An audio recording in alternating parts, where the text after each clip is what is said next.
G'day listeners and welcome to another episode of the Scouting Australia podcast powered by Australian Property Scout Buyers Agency. I'm your host, Sammy Gordon, and today, guys, I'm amped up. I'm always fired up for investor reps, guys, and we have a very special guest. We actually have two very special guests. Normally, I do these interviews myself, but when Jimmy knew that this young man was coming in, he insisted on coming up. Guys, I tried to keep him away. I had a 50-foot barge pole. The plane from Mordor just scraped over the top of it. He is in. Jimmy, you're in the house, mate. What do you reckon? Sammy, how you feeling? G'day, Sammy. G'day, listeners. I couldn't miss out on this episode, Sammy. You know how much I love this particular story, and we're going to go into that in a sec, but I didn't want to miss this. I've been waiting in anticipation for this episode. We referenced this young man and this story a little bit. Plenty of times. We've referenced him so many times, so it's great to finally be here. Can't wait. What do you think of his head now you see him in person?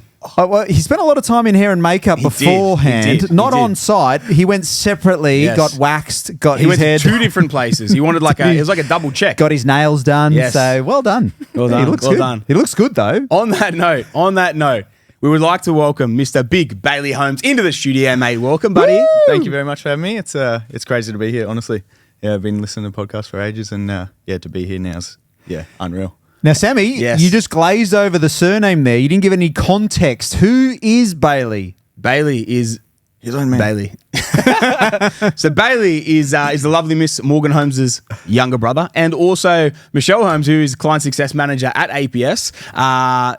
Is her son. So it's very cool to have him in the studio, to be watching him on his journey. And for those of you who might have, heard over the past year, we've been talking about, probably specifically the last 6 months, the story around the young fella that kind of, I won't go too far into it, but has helped impact his circle of influence, and we've helped, impact him within his journey as well. It's a really, really inspiring little journey in terms of where he's gotten himself to, as you guys would have clicked on the title, in a 12-month window. So I'm really keen to unpack this thing, man, and dive into it today. And I don't normally get to sit in these comfy chairs. I'm usually behind the desk when we do our podcast. So thanks for allowing me to be part of this. But folks, for those listeners out there, the reason why I'm in here today is because a long time ago, the only other success story that I've actually been on the podcast was Morgan Holmes. It was Morgs, yeah. And I remember Morgan talking about her younger brother and that he was inspired by her, and it just blew me away, the impact that it had on your life, Bales, and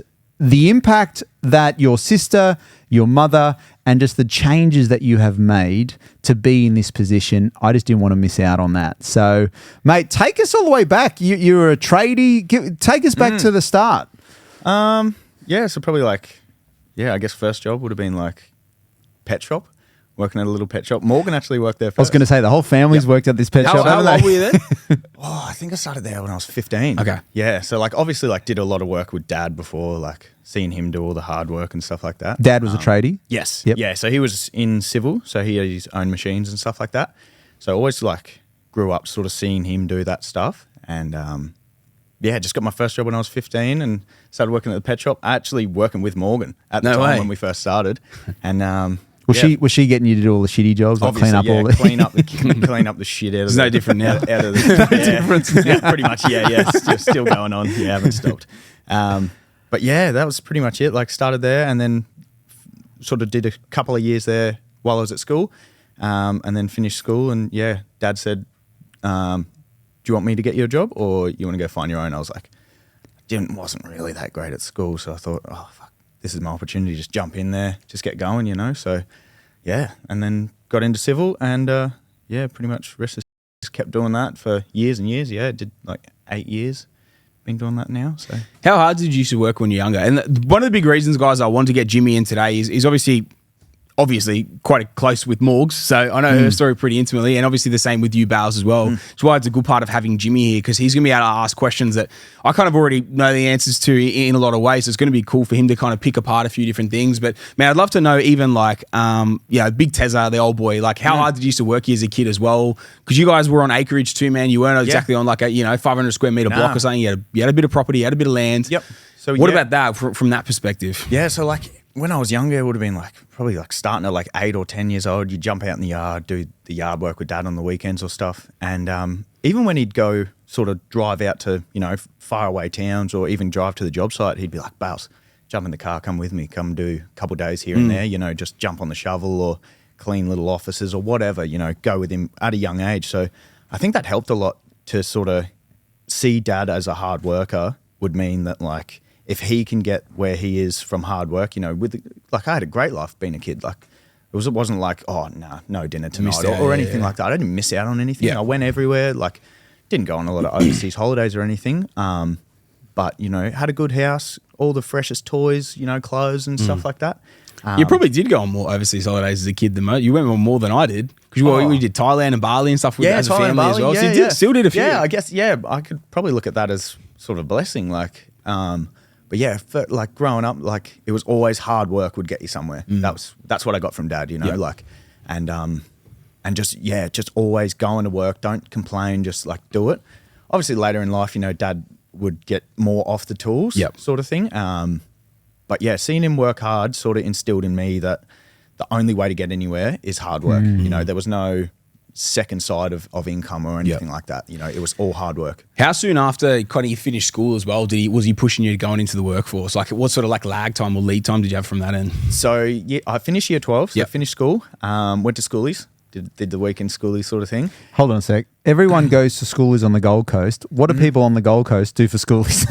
Just stay at home. Schoolies on the Gold Coast. Stay at home, yeah, you don't even leave. Yeah, pretty much. But yeah, it was like I finished schoolies and it was it would have been 2 days. Dad called me and he said, I got a job for you. Just come labour. Like just go to work, be a labourer. Yep. Do this or find your own. I was like, oh, haven't prepared for this. So you're still hungover from school? Yeah. Oh, Dad, what's going on? How are you, man? Can you come get me? I was just like, oh, well, that's it. Start. So just jumped in, worked for the company he was working for and just grinding away. Yeah, 6 till 6. It was big hours back then, like 6 till 6. Saturdays, like, 6 till 12, 6 till 2 sort of thing. So big hours. Can I ask you, you know, when you watched your dad and seeing the kind of work that he was doing, did that instill in you, yes, it instilled in you hard work, but did it instill in you that a belief that that's what you wanted to do as well? Or did you think that there was some other way or you went, nah, I'm not doing that, I'm doing something different? 100%, yep. When I thought that is exactly what I want to do. Without a doubt, yep. Because he brought home, you know, he'd bring home the big machines or I'd go to the job site, see the big machines and I was like, that's unreal.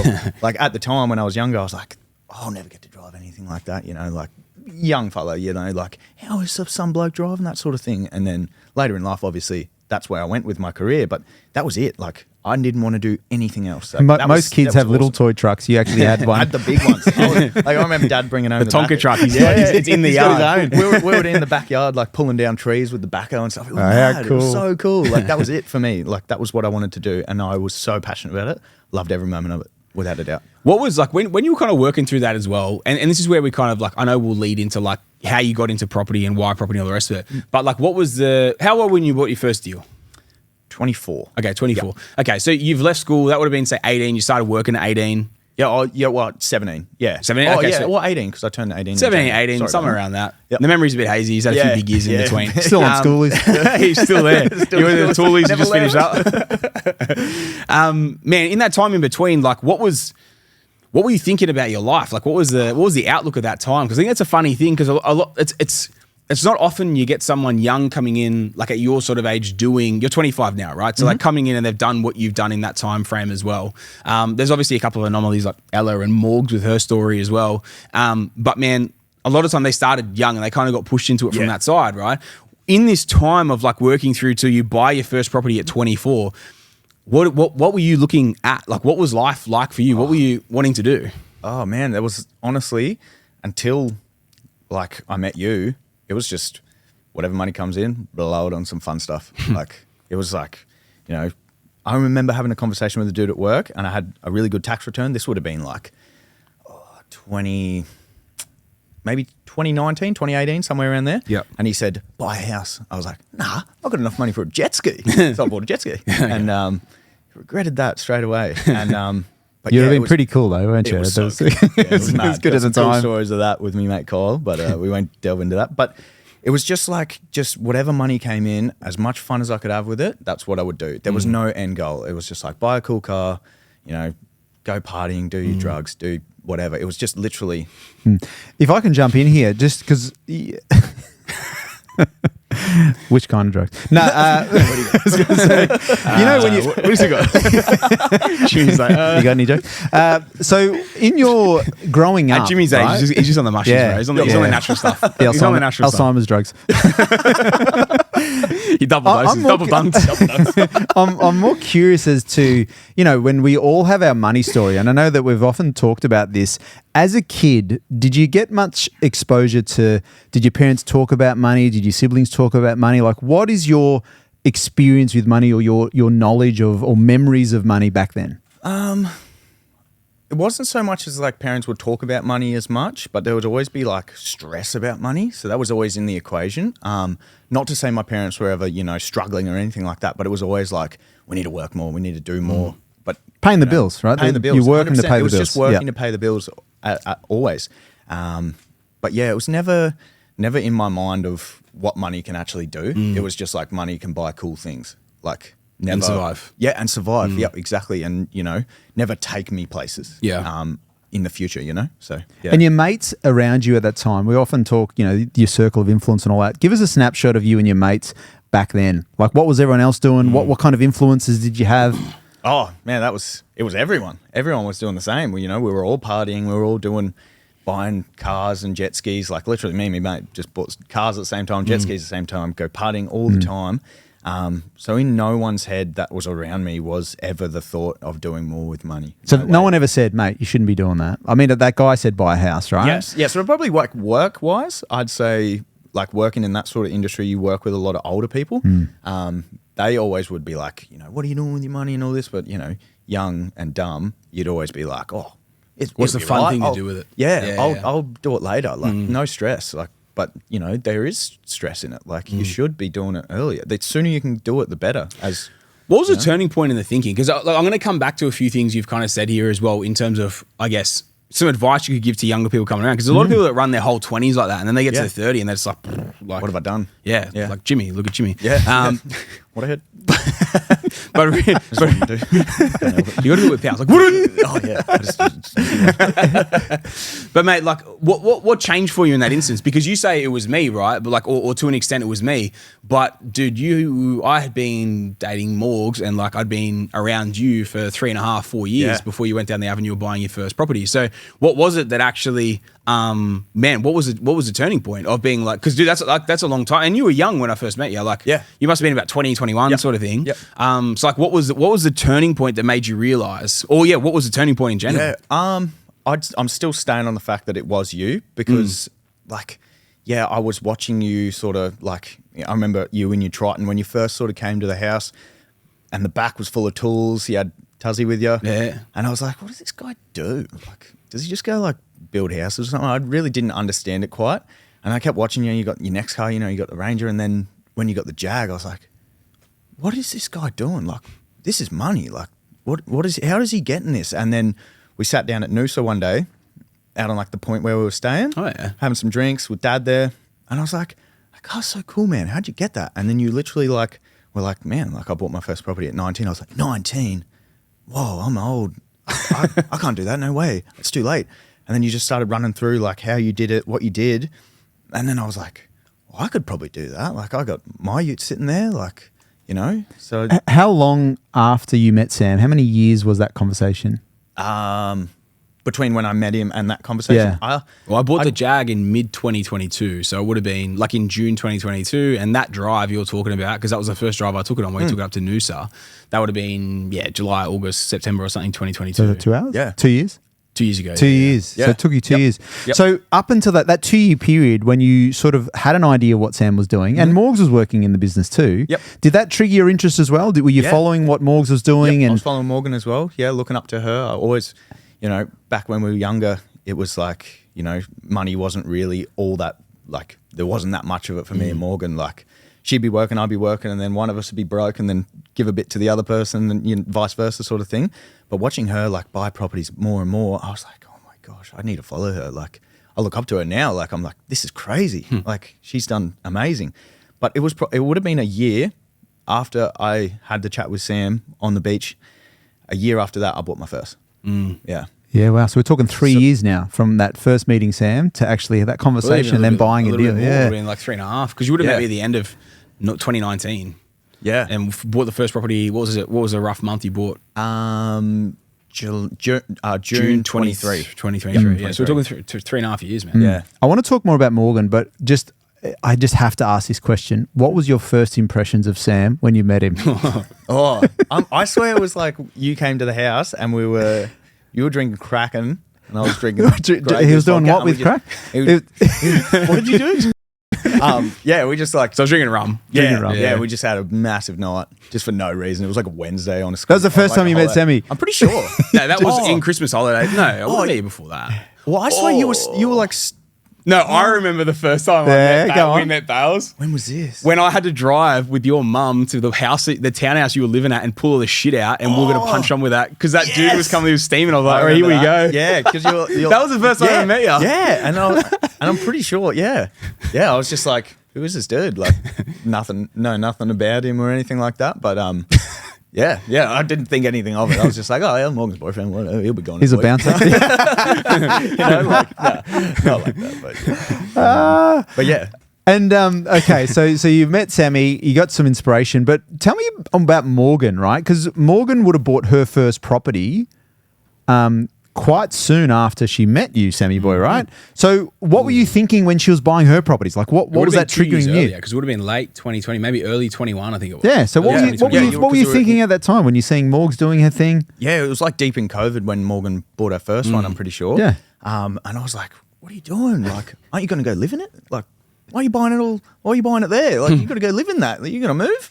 But yeah, then she got her first, and then like later there was more and more coming. And I was like, oh, what? How are you doing this? Like having little chats with her then and there. Like, I definitely should have, but I didn't pay that much attention to it because it was never on my radar at the time. It was just like, that's pretty cool, but I can just do this. Like, I can just keep working and slaving away sort of thing. I never thought of going down that avenue until, later I was like, I should definitely do something. What made you commit to it, Bob? Because like it's a big change, man. Like, oh, this is something I should do. And I know you'd paid the ute off and you kind of got to that point, but like, man, what made you get to the point literally of just being like, you know what, I'm gonna buy this thing now. You know what I mean? I'm gonna take the actual plunge. Because like saying you're gonna do it, especially if there's someone out there, you know, blowing their money every single week and doing it, to make that decision to then change and then buy something, they could make that decision. Then it's like a 12 to 18 month process to save that first deposit, right?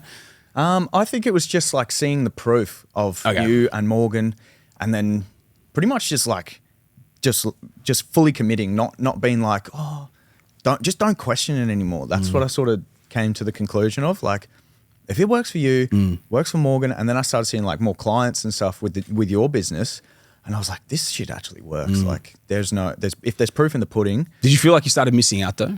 100%, without a doubt. Yeah. How did you handle that? Because I think like for people who are like coming through now and maybe they're trying to save, but they're still like, well, their mates are going out. Like, how did you handle that piece? Because you had a pretty decent friend group at the time. I did, yep. And like, so you guys were going out all the time. And you said before, you know, you're partying, you're going hard, all the rest of like the any stuff. kid does, right? Yeah, 100%, man. We've all had our phases where we go through 100%. it. So like, and this is why I think it's actually really relevant, because I kind of went to stop you before when you started talking about a few things. But then I'm like, well, it's actually really relevant because there's probably a huge amount of people listening to this that are either in that situation, or they might be halfway through it, or they might just be like, nah, it's too hard. It's going to take me too long to get to this point. It's not worth it. Like, you know, man, lessons around that or you know, thoughts around that. Well, just with like based on the friendship group sort of thing, when I started fully committing to it, it was sort of hard to get your mates around it, you know, like everyone was sort of like, oh, come on, bro, we're only young once. Like, you had that sort of resistance from your mates to pull you back to the ways that it was. Like, that's what I did. I was just like, I just got to commit to this because I haven't committed to anything in the past, you know, like it's just been like jump from this to that, just have fun, do whatever. There was no commitment of anything big, you know, like cars, it is what it is. Like, you buy cars all the time, but I think committing to something like that is like complete shift for me. And then getting out of like sort of some other side of life, you know, like the friendship groups and stuff like that, and losing mates along the way. Like, it happens. Like, it is what it is. If they don't want to, you can say all you want about, you know, oh, boys are for life or whatever, but if they're not coming with you, like, and they're not, you know, supporting you on the way that you're going, like, why are you going to keep staying with that, holding yourself back to keep some mates that you were with, mates with in school? Do you remember one of the key things I said to you when all that was going down? Do you remember? Around mates specifically. You were like, you're going to lose mates. Like, it is what it is. Or like, It was that you're going to lose most of your mates. Yeah, like and you'll have like two or three. Yeah, the realistic fact of it is that, and especially mates from high school or mates from uni or whatever, especially when you're like late teens, early 20s, and you start moving into your mid 20s, what you find is like there will probably be people that there's going to be people that stay the same and they keep partying until they're 30 and early 30s and mid 30s and all the rest of sort of stuff. And I've seen it happen with heaps of my mates. You'll see it happen with your mates. We've all been through it. We've all seen it, right? And then there's the other shift where people probably go off and they try and start something with themselves from a life or a family perspective, whatever. And there's other people that go off and they try and actually like really level. And there's nothing wrong with that. Like that's getting clean. That's going down another route. But then there's the other side with actually, and one thing to say as well, there's no issue with any of these things, right? So if you just want to enjoy your whole 20s and by the time you're 30, look back and go, oh, I had a great time. There's nothing wrong with that. But then don't whinge or bitch or complain or moan that you're hard done by in your 30s because you can't afford a property or it's like taking you a lot longer. So I think this is what's really, really key. But then there's that third group that then they start to branch off and they go in a different direction. And all of us sitting here have gone through that and we're in that and all the rest of the stuff. And what happens is along the way you drop people off and it's completely normal. And I remember you were having issues with someone when you were talking about, I can't remember actually who the person was. And I just said to you, man, you're going to drop people off. Like I look back at how many mates I got left from school and it's like, I could count like one or two, there's like two of them from school, right? And then I think about like soccer mates that I had during my teens and then into early 20s. I've probably got about 5 or 6 of them left. I've got a few more, but then the mates that I've actually made when I've gotten into my late 20s and then going into my 30s, they're the boys that I'm actually kind of like, they're going to be mates for life, or it certainly feels like they're going to be mates for life because we're on the same sort of trajectory and we're talking the same way, we're thinking the same way. And what you find is like those other people, it's almost like anchors. And we've spoken about this plenty of times with different people in your life that end up being anchors for you. And you have to, Jimmy talks about this all the time with the circle of influence, but you have to realize who those anchors are in your life that are holding you back.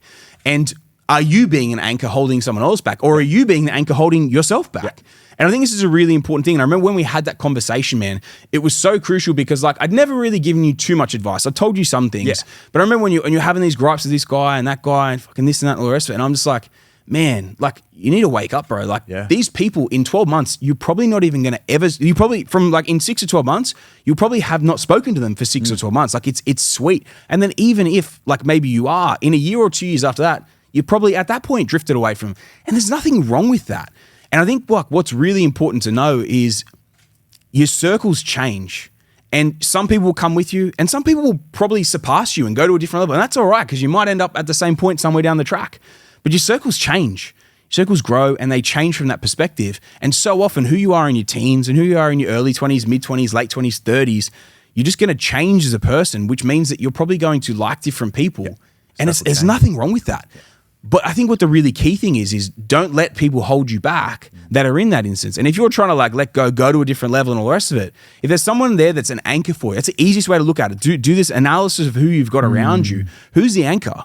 And we've all cut so many people in our lives, or you should have cut. Anyone who's gone to a decent level, they've cut people out of their lives, whether it's family, siblings, friends, super old friends, new friends, all the rest of it. It's all part of life.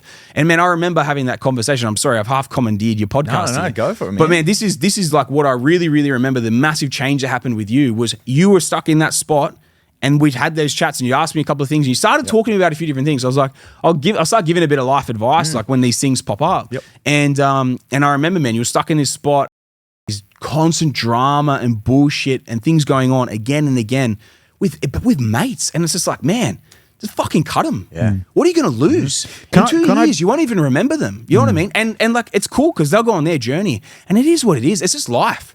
You know what I mean? If you don't mind just elaborating a bit on that, just to give us a full context, was it around you with your mates and that conflict? Was it around you wanting to do something different to them and they were pulling you back, or what was? Yeah, that was pretty much it. Like it was more, I wanted to go that way of investing. So I was going to start not doing the things that were normal. Like what? You know, like going out every weekend. Yeah. It was like I probably took it to a different degree of like not eating out, not going for lunch, dinner, anything to like save that. some money, right? Because I was like, I've got food at home. I'll just eat my chicken and rice or whatever shit I made proteins. at home. Yeah, whatever protein. And just go chicken home. mince. Yeah, literally. Stinky chicken mince. Yeah, We got an ice box at the back for when he comes around. He can't put it in the fridge because it stinks the whole fridge. Oh, Got to put it no. outside. Oh, no. Because he uses the chicken offal. There's not even proper mince. Oh, that broke out. just giving everyone a visual. But yeah, Too it was like that. Like, you know, I wanted to go this different route of trying to make something of life, and just got a lot of pullback on it from, you know, people around me, and Like quite heated sort of stuff, or just like, dude, if you want to do that, cool. There was heated shit, there was man. some I remember heated it. stuff. Wow. 100% remember it. Yeah, it was definitely like, I sort of went with the, you know, I want to do this so I don't have to be working, you know, when I'm 60, you know, or 70. And like some were saying, you know, like that's life. Like that's what's going to happen. So like, don't even bother, or like shit like that. So, And that wasn't just your mates, was it? It was the people closer to you as well. yeah, sort of like that. Yeah. This is a spread, man. Yeah, it was everyone. it was He just had people people around yeah, him. he just had But, people yeah, around there was him. multiple sort of doing that stuff, and I think I definitely could have easily been like, oh yeah, true, we should probably not. Hey, it's like let's just go, let's get on the piss. But like it was like seeing Sam, Morgan, everyone in APS, I was like, this is legit. Like, let's do that. Like, Do you think if you didn't have Sam and Morgan, you might have fell back into that trap with your mates? Like, definitely, without a doubt. Yeah, I wouldn't. be You're a sitting loose here. unit, man. I, Like, that's- yeah, that's I what wouldn't be it's sitting simply- here yeah, you're today. a loose and my question to Not you, at all. Sammy boy, you're watching Bales, and this is like 2-3 years down the road. Like, did you feel at any point that you were like, I'm going to tell this kid that he needs to do this, or did you just think, you know what, the teacher will appear when the pupil is ready? I mean, pretty much the latter there, because like especially during the first couple of years, I do was like I can't remember if you were 19. You actually probably would have been 19, maybe when I first met you, 19 or 20. Yeah, I can't remember probably- which one I it think was. 20, yeah. And then so it was like, yeah, okay, let's say it was 20. It was 21, 22, 23 sort of thing. You know, it was kind of the first couple of years I didn't worry about it because he was having fun, he was loose, just whatever. I was just like, yeah, all good. And then it was kind of as he started like asking about different things, you know, and then that's when it was kind of like, all right, well, now's the time to probably talk about it. Because I'll never try and put a press on someone at 20. Oh, don't go and enjoy life. Don't go and do anything while you're young. You know, that's kind of blowing money, pissing up the wall, have fun, be loose, all the rest of the sort of stuff. Man, I think it's a necessary part of life. Otherwise, you get to 30 and you look back and you're just like, Wish I did it. I wish I did it. And man, I think it's a really crucial thing. So like I let him go for a couple of years until he started asking me about it. When he started asking me about it, I just started telling him about it. And then it was when he started having those shifts that, you know, the mental shifts, which then created life shifts because he stopped going to things and he stopped being willing to spend so much money doing all these different things. Yeah, that's when he started getting a bit of conflict from that end. And yeah, man, I just pretty much just told him what I had to go through and some of the things I had to do to work through it as well. So it's, yeah, man, it's just part of life. It's part of life when you grow. And especially probably the further down the rabbit hole that you are, like you probably were with the crowd and what you were doing and all the rest of stuff, which, man, again, it is what it is. Yeah. It The is harder it is to get out and probably the more people you need to cut to get out of it as well. And I took looking like at Sam and listening to his story of how hard he went when you were younger. Like you missed out on a lot. Like Heaps. you sacrificed everything for this. So I was like, surely I can do a little bit, you know? And then I did a little bit, and it's like the rabbit hole sort of thing. You do more, little bit, and then a little bit turns to a lot, and then you just keep doing more and more. Yeah. And before you know it, you've done heaps. Yeah. And it's like the compounding It's a snowball, effect, dude. like Yeah, you snowball guys effect. talk Yeah, about, for sure. You know, For sure. So it happens fast. All you got to do is like just take that little step. Like say no once, and then you say no twice, and then you just keep saying no. And it's I love saying no now. Some of the boys listening to this episode are thinking, oh, shit, I'm going to get rid of all my mates. I'm going to go to the footy with. I gotta cut Bales. Thinking, oh, I'm going to cut me mates. All my mates are cutting me. I think that and I'm curious, Bales, because for me, right, we're all in the same boat. And I think I like to compartmentalize your mates, right? So I've got mates that love talking about footy. I've got mates who love talking about property. I've got mates who love talking about shares or business. And there's sort of different circles of mates. And there's no judgment on what everyone's doing. But as you get older, you just got different mates for different things, right? Because you don't go east looking for a sunset. It's like you go to the right people looking for something that they're actually got that connection with. I think that helped heaps was like finding which mates to talk about what with.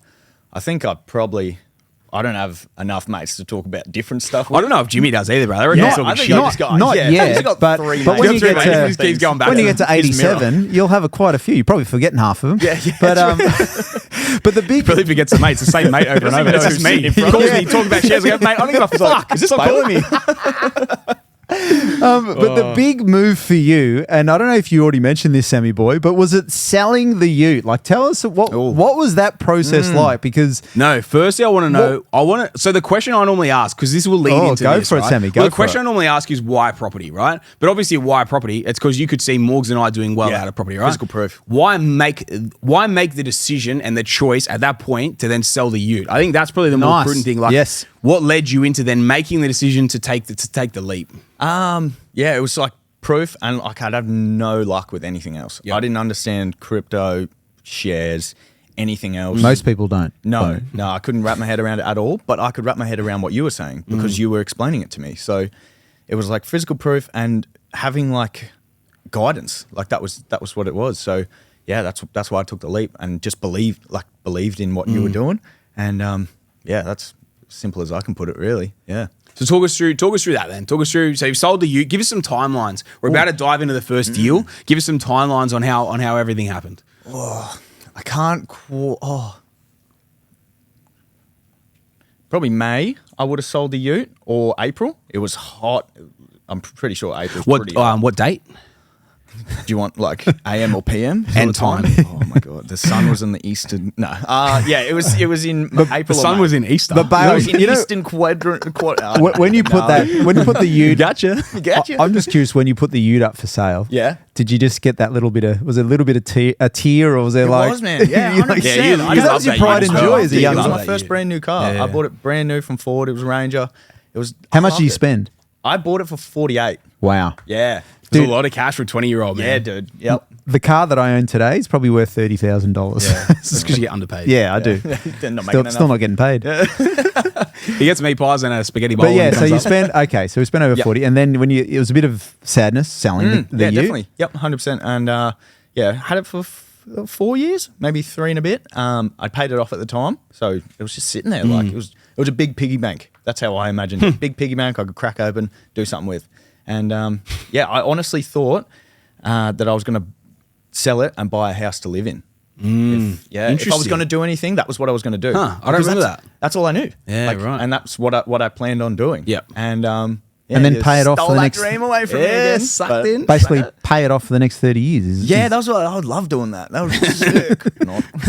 Yeah, that's literally my plan, man. And like, I was like, oh well, I can buy a sweet house in Pimpama. That'd be mad. Live there for the next. No offense to people who live in Yeah, Pimpama. Pimpama's awesome. It's a great nice, suburb. really nice. Great schools. I just that was all I could There's no afford. school in Pimpama. Oh, damn it. Great retirement village. Good pub. Good tab. you would Good know. pub. You would know where their yes, retirement they villages sell are. Forex there, surely. Yeah. But yeah, that was my plan. Buy a house to live in, and yeah, go from there. But Yeah. yeah, I literally bought it for 48, sold it for 46. 3.5 years later. Not bad. That's actually pretty old- good. the old I should have COVID, sold the it. old I COVID. should have sold it earlier. I didn't 'cause the sell it market in started slipping COVID. a little bit. I sold it right at the back end. Missed the boom. There you go. Now, if just on that point, Sammy, if Doing a lot of finger if pointing, Bales James. didn't buy that for 40 grand, Yes. and invested that money 4 years before, just as a quick, what do you do that think to me. that? Cry. What do you Don't think do that that would to me. compound over that 4 year You window? look at the markets he would have missed that he could have sort of bought in Just at that ballpark time. figure, what Okay, you- well, let's just talk about one property that I bought for Morgs at the same time frame. Paid 200,000. She's about to go to market for it at 650K. That's one deal. Thanks, guys. And then others that she bought in 21. Two she bought in 2021. One of them she paid 286 for. 286, 288? I think 286. That'd be worth 650 as well. That was about a year later. And then another she bought for 230. That'd be worth 550 odd sort of thing as well. So like, yeah, man. But it's like, this is the thing. It doesn't mean it's like, it's okay, there's probably like $1 million you missed out on just to make you cry. Oh, perfect. Yeah, this is small. You might be able to get a pretty nice ute for But that. that's what I'm saying, bud, is like, man, but with Bales, those 2-3 years of experiences, because you got to remember, man, it's not like at 24, we're then comparing it to 27, 28, you know what I mean? And like some people, yes, they should do it. I mean, this is the other thing to throw into the equation as well, though. I guess if it's a ute, man, and they're going to do it as a ute at that age, there's a young fella who's going to come on the podcast in, sorry, because I do realize the avenue you're going down there. There's a young fella who's going to come on the podcast. He's about 30 years old, young Clay Johnson. He is an absolute animal. He's about 20 odd properties in. He still drives the oldest, shittest ute I've ever seen. And he sends me photos of it car porn against like the Lambo and the Nice. Ferrari and stuff. And he Yep. goes, mate, still driving around in this thing. And he's Wow. like, man, should I buy one of these deals? I want to start and buy a Ferrari. Like, please tell me. And then we have a chat. I go, man, if you want to do it, he goes, nah, let's keep driving for a year. Man, the dude, like, I'm not going to go into like what he's worth. He'll come on at some point and do his story. But like, yeah, man, he's still eating shit, driving an absolute shit box, you know, and doing his thing from that end. So I guess when you put it in that perspective, man, you probably could still have an okay 20, early 20s and not buy the ute and have driven around an old shitter and done it at that end as well. Because, man, I think, like, if we dial it back as well to, if I look at myself, man, I always drove around in shitters until I was 27. I bought that Triton we were talking about. I probably had about a $4.5 million worth of equity in the portfolio at that time. And I think this is the thing, man, like if you do wind all the way back to that and then look at should I be buying something like the ute for 40, 50 grand, whatever, even 30 grand or something like that? Could that get you into your first deal and get you that much sooner into growing it from that side? And yeah, man, I would have to agree with you 100%. The only reason I bring that up, right, because opportunity cost is a real it's a sneaky thing because you don't feel the loss, like you haven't felt $1 million loss there. Nah. But I think if we're going to be really brutally honest with the numbers and taking the emotion and being young and all that aside, but just looking at the numbers, there is a real cost component with opportunity cost. Yep. And I think about that. I say to every client that I speak to when they're your age, I'm like, dude, do you understand how powerful this is by you starting at 20 or 25 or 30 compared to in your 40s? That volume of time, the opportunity cost is real. You just haven't felt it yet. Yeah. You haven't been burnt by it yet, right? If someone steals $1 million from you, you feel it. Yeah, oh God, yeah, you will. Yep. So it's great that you've realized that now at 25. And I've almost, like, now that I've been through that and like done that sort of thing, I've had a few chats with fellas at the gym and stuff who have been like, oh, I sold me ute and I've got like 50 grand. I'm going to borrow 30. I'm going to buy this mad Raptor. There's one fella, Jaden. And I've said, man, like, don't, like, buy something else, like, buy something real cheap, shitter, drive around in that, and then buy a house. And he was like, oh, yeah, that's pretty cool.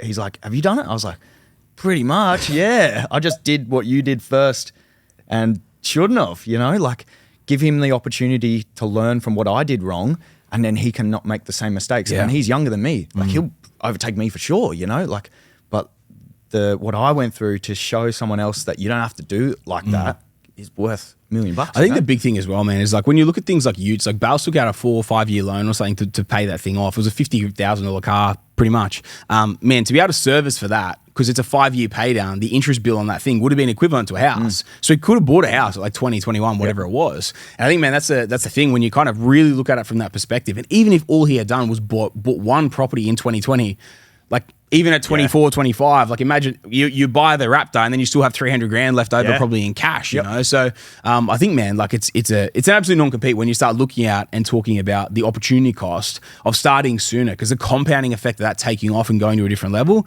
is unmatched. Yeah. And so other than selling the ute, what other sacrifices do you think you made at that point? Was there anything else? Yeah, it was like no holidays, not going out, not drinking, not partying, not going out for dinners, lunches and stuff with the boys, all that stuff. And yeah, once you sort of see a little bit of savings come in, you see maybe like 5 grand, then you see 10 grand, and then you're like, oh, well, I'll just keep going. I don't want to keep spending this. So then, yeah, just kept saving really, really hard. It becomes an addiction, man. It does, man, 100%. It's like I say, it's the same as when you start buying property, but even when you're saving and you see it starts to snowball, it definitely becomes an addiction because it starts growing. You're like, I'm getting closer, I'm getting closer. And you don't want to stop. Like if you stop doing it, then you just stop it. It's almost like it's got too much momentum behind it, like property and saving and stuff. Too much momentum for you to stop unless you go and be an idiot with your money. But yeah, you just keep letting it go. And you almost get like happy to say no to stuff after a while. You're just like, nah, I'm not going to that. And then everyone's like, what? How are you going to miss out on that? I was like, because I want to. I don't want to go to anything, you know? Well, it seems like you got a bigger purpose, right? Yeah, 100%. So you've changed, You want you've it just more. exchanged a bigger purpose and a vision for what you think is possible. Yeah, without a doubt. I think the funny thing you said about that, where you start enjoying saying no to things, right? I think about so you guys know Alex Hormozy is, right? Absolute beast. If anyone doesn't know who he is, I'd give him a follow. He's got ridiculously good advice. And one of the things that he does, and when you said that, it made me think about something, right? And he does what he calls seasons of no, right? And so for myself now in the lead up to the summit, I'm in a season of no. So like we're recording this on a Thursday, you, Morgs, and a couple of friends and stuff are going to a festival on Saturday. I love going to festivals. It's a long weekend here in Queensland. I'm not going to go. because I'm in a season of no. So I've said no to all these things in the lead up to the summit because I know there's a lot I need to prep for. I need to keep my head clear. I don't want to like go on a massive bender weekend or even just get in the piss and have a massive weekend. I just don't want to touch it, right? Because I know it's going to affect me in that period of time. And the reason I'm bringing it up is because, and even to throw into the mix, there's 2 weddings I've had to pull out of in that time frame because they were interstate and it would have thrown me in disarray for what I'm trying to do work-wise in this period of time. And for me, it's like, it's a hard thing. It was a hard thing specifically to say no to the 2 weddings. They were 2 good mates, and to go into the festival as well. But like, I've got a greater purpose in terms of what I'm working towards. And what I always find, and this is going to come back to you, obviously what you're talking about in a second here as well, is anyone that actually like genuinely has a problem with it, they're not a mate anyway. So if anything, it can actually be a good way to carve people out of your life that like, well, if you have a serious issue with it, and by the way, with the friends of the weddings that I'm missing, I'm friends with them. I wouldn't, we're not like best mates, you know what I mean? It's not like I'm missing my, someone like one of your weddings or something like that. We're mates, but it's like, they're not going to miss me by not being at the wedding, right? So it's these sorts of things in life that's like, these things come up, these decisions that need to be made, right? And so these seasons of no, like he calls it, it's just like, you just have to start saying no to things that move you towards your greater goal. And for that, I want to be absolutely peak performance when I jump on the stage on November 16, November 17 at the summit. I want to be absolutely flaring, on fire, 0 sidetrack, you know what I mean? From that side, absolutely dialed in. And I know if I get on it this weekend, a couple of weeks, I might slip and go do it again. Whereas if I stay on this thing, it builds on it, right? And so what you're saying there of like, no, well, I'll go through this period where like it starts being okay to say no to things. You kind of start looking forward to saying no to things because you know it's going to build the momentum in your favor. It's the same when it comes to saving. It's the same to come when you're not buying something. It's the same, it's the same. Dude, I did 7 years where I didn't travel. I didn't go overseas for 7 years because I had this picture in my mind of what I wanted to create for my property portfolio. And man, like going through that period for yourself, for one, it's actually seriously character building. It automatically cuts people out that they opt themselves out because they're like, no, blah, blah, blah, carry on, bullshit. Mad, there's the axe, see you later, all the rest of it. And it just starts to like, people start to drop off, the momentum starts to build and people don't put enough weight into seasons of no and just going through a period of I need to stay hyper focused on what this is that I'm trying to achieve. Now, if you had to do that for 12 months to save your save your deposit for your first property because you do a Sammy Gordon and go a little off the rails if you let slip once, right? Yeah. If you could do it in 1 year as opposed to 3 because you stay hyper focused, but in 12 months you buy your first deal. That's what people say to me. They ask me this and I go, well, what if you just stay hyper-focused for 12 months? But then 6 months after that first purchase in 12 months' time, you're getting into your second and then your third. Yep. If you really want to, you can go and buy the ute. Or if you really want to, you can go and get in the piss and do whatever you want, every couple of weeks or whatever. Like these options come back into it. But how bad do you want it? But what I find and what I found for myself personally was like, as that snowball picked up and that momentum took off, it just breeds a different personality and mindset in you, but it also cuts away all the people that were probably negative influences in your life anyway. So it is what it is. And ultimately, if people have an issue with you not coming to something or not doing something or not needing to go out in the piss every weekend, it's all good. Yeah. Probably not supposed to be mates. Yeah, it's 100%. It's probably all good. And so this is one of the things, man, I feel like you being able to do that at 23, going through to 24 to buy the first property at 24, man, it's a very mature from where you came from, which was a pretty loose unit. That's sweet. You're still a bit of a loose unit. So am I. Whatever. It is what it is. But man, like to have that maturity to be able to save for that period of time and say no and stick in that mindset as that momentum, that snowball's built. I said to Morgs literally, it was only the other day, the person you are now compared to where you were 12 months ago is, I would say, miles apart. It's like from here to Venezuela. Like that's how far it is, right? And then let's throw that distance again from where you were from that person 12 months before that. You're a completely different beast. You're a completely different person. And if anything, man, I look back at who you were 2 years ago. This is no offense. When I say completely different beast, you were weak then. Yeah. You were. 100%. Because you would so easily give in to shit. You know what I mean? The character building that comes of having to go through seasons of no, giving up on things, saying no to people who like try and pressure you into doing it. It builds a different character, mindset, internal strength that like no one can take from you. Nah. You've built it. Yeah, it's yours. You know what I mean? Yeah, you can't so like, buy it. You were tough in some things, but now who you are right now is a completely different person. Thank you, bro. So no worries, man. No, it's good, 100%. man. It's good to see. It's like a muscle, right? And I think developing that muscle, people think excuse me, you can go and buy something like that. Yeah. You can't, you have to go through it. Cannot buy. You can't buy it. No, you can't. So how important do you think that mindset shift for you really was to get you to where you are today? Oh, it is everything. Like being able to, say no and go through the shit that I went through, like, yeah, it like transfers into the whole portfolio as well. Like with anything going wrong or right, you can sort of just keep pushing through the mud sort of thing. So yeah, massive. And we're talking numbers here, right? But I think what we don't want people who are listening here to realize that this is transferable to every aspect of your life. It's not as if it's just an isolation to money.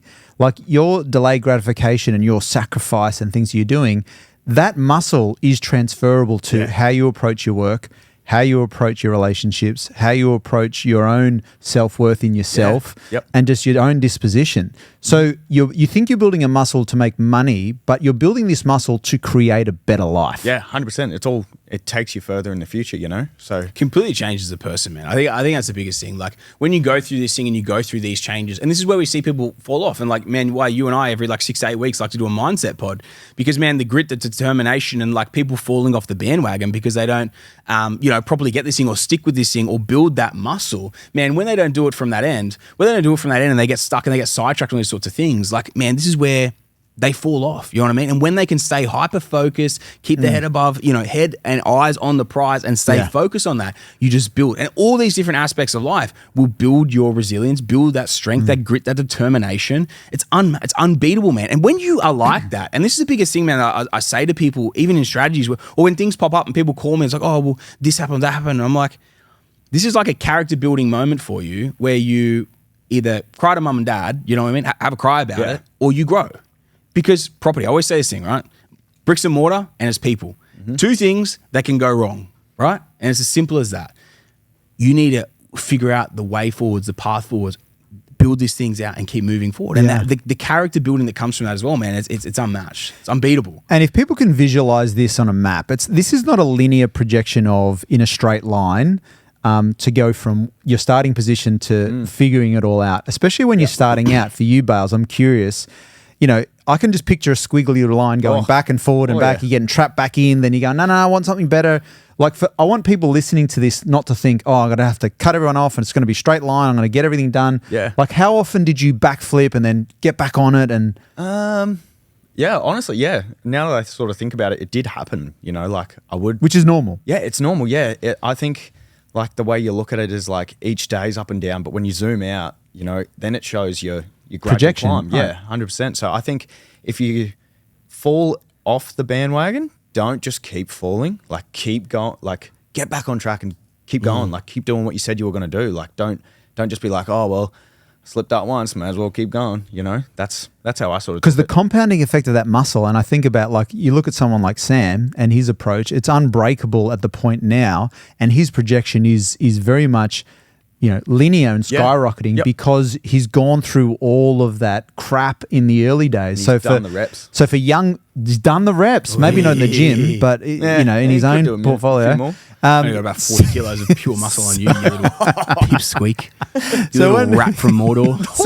So when we're looking at, for listeners out there, especially the tradies, cut yourself a little bit of slack, right? Yeah, 100%. Understand the bigger vision and get yourself out of the weeds by just pushing forward because it will get easier. Yeah, without a doubt. It's easier now, but it's still a little bit of struggling sort of. Little friction. Yep.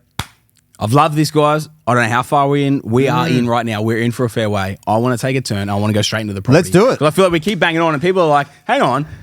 We don't even know what the fuck this guy's got. Well, the reason why. Here we go, guys. Another 40 minutes. Here we go. The reason why I think this part, and for the listeners, it is. The juice has been in this first bit. Because the numbers are just the numbers and it's very easy to scale that out.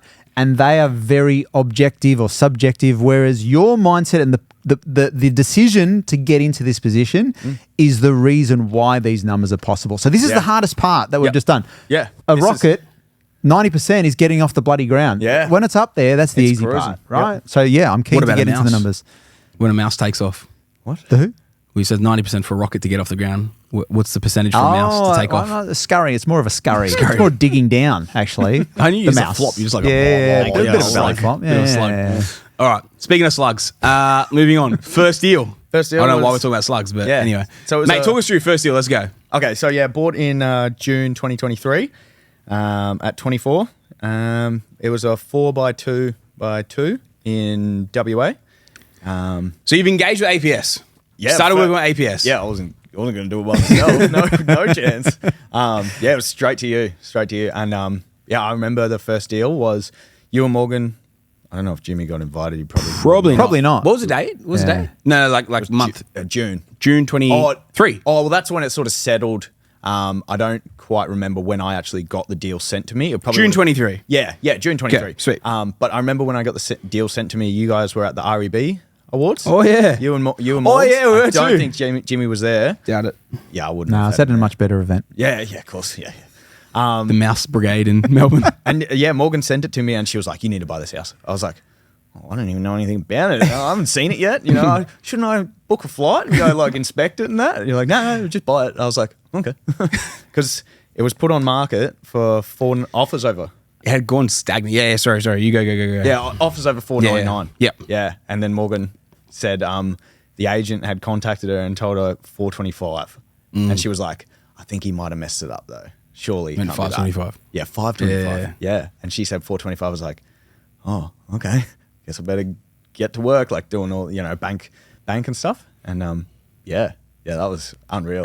Yeah, To break down a little on the I deal as well. don't really know much about that. Yeah. like, how that all works. To break down a little bit on the deal as well, we had the deal off market before it went to market, but at the time it was a bit overpriced and the guy took ages to finally take it to market. And it was probably like a 6-month process between when he first listed it and was brought to us and then when we actually bought it. Because anyone that knows Perth and how hard the market's moved over the last few years, June 2023 wasn't exactly a quiet period in the market. Like the market was red hot. But what had happened was this deal had, it'd been brought to us. They brought to us at like low to mid 5s and we're just like, nah, it was too much at the time. But the market had been moving so rapidly and they'd listed it offers over 499. The dude had gone on a holiday and turned his phone off for like a month, the agent. So there's like nothing on it. And then he came back and he called Morgs and he's just like, I've got this deal, but I don't seem to have any inquiry on it. I'm not sure what's really going on. And Morgs knew exactly what was going on. She had obviously a relationship with this agent. And then we bandied around for ages to see where it kind of would land. And then we got to this final close price at 425. And that's why we thought like, we knew it wasn't. We just wanted to make sure he was 100% because we were kind of in the. They originally were kind of when he came back high 4s because they had no interest and stuff. But it was because he'd been away and his phone had been off. It was literally like pretty much 6 months from when we first had it brought to us. It had gone stale on market for an extended period of time, and yeah, when it was offers over 499, picked it up for 425,000, and it probably realistically when it was sold, it probably was worth 500,000 because just the comps were there, the justifiable, but it was just knowing the right agent. Dude, literally never checked his phone. It was the weirdest thing ever. Old real estate agent, and the thing was an absolute stonker. Yeah, it was a stonker from day one. Yeah. Like, literally bought for that much under market. Yeah. You know it's going to be a stonker Yeah, already. it was a crazy situation. And it was a nice house. Like, it's a nice house. Yeah. Pretty decent block. It's like, I think it's like 2K or 3K from the beach. Yeah. Like a few streets over. Mm-hmm. Mad. Like, it looked cool as to me. I'd live in it. But like, obviously not. But yeah, vacant when I bought it. And then a little bit of work had to be done on it. Yeah. Blinds. You spent about 12 grand or something? I think so, yeah. It was about 12 I put into it. Yep. Blinds, carpet cleans, bit of electrical work, plumbing work. Because it was a deceased estate, so no one had been there. And then once they started going in, even after I got the tenants in, stuff started to go wrong because it was just sitting there for a while. So as soon as stuff starts getting used, it starts breaking down because it hasn't been used in ages. But yeah, solid house. It was really good. Little bit of stuff outside. A fair bit of yard work actually. That was where a lot of work was. Yeah.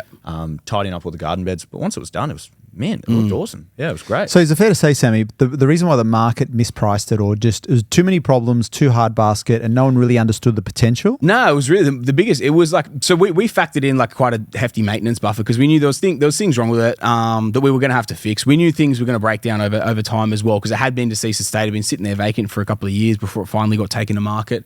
So it wasn't like we bought it with the knowledge that a certain amount of money was going to be spent on it. And we had the buffers in place for it.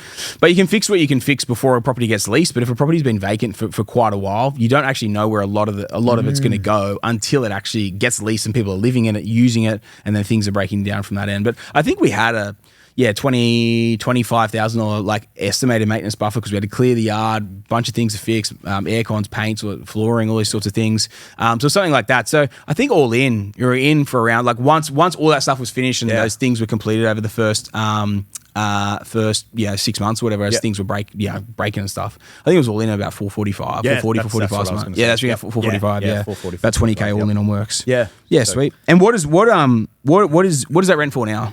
550. Okay, so straight it rents away. at 550. Yeah. Still rents at 550. Yep.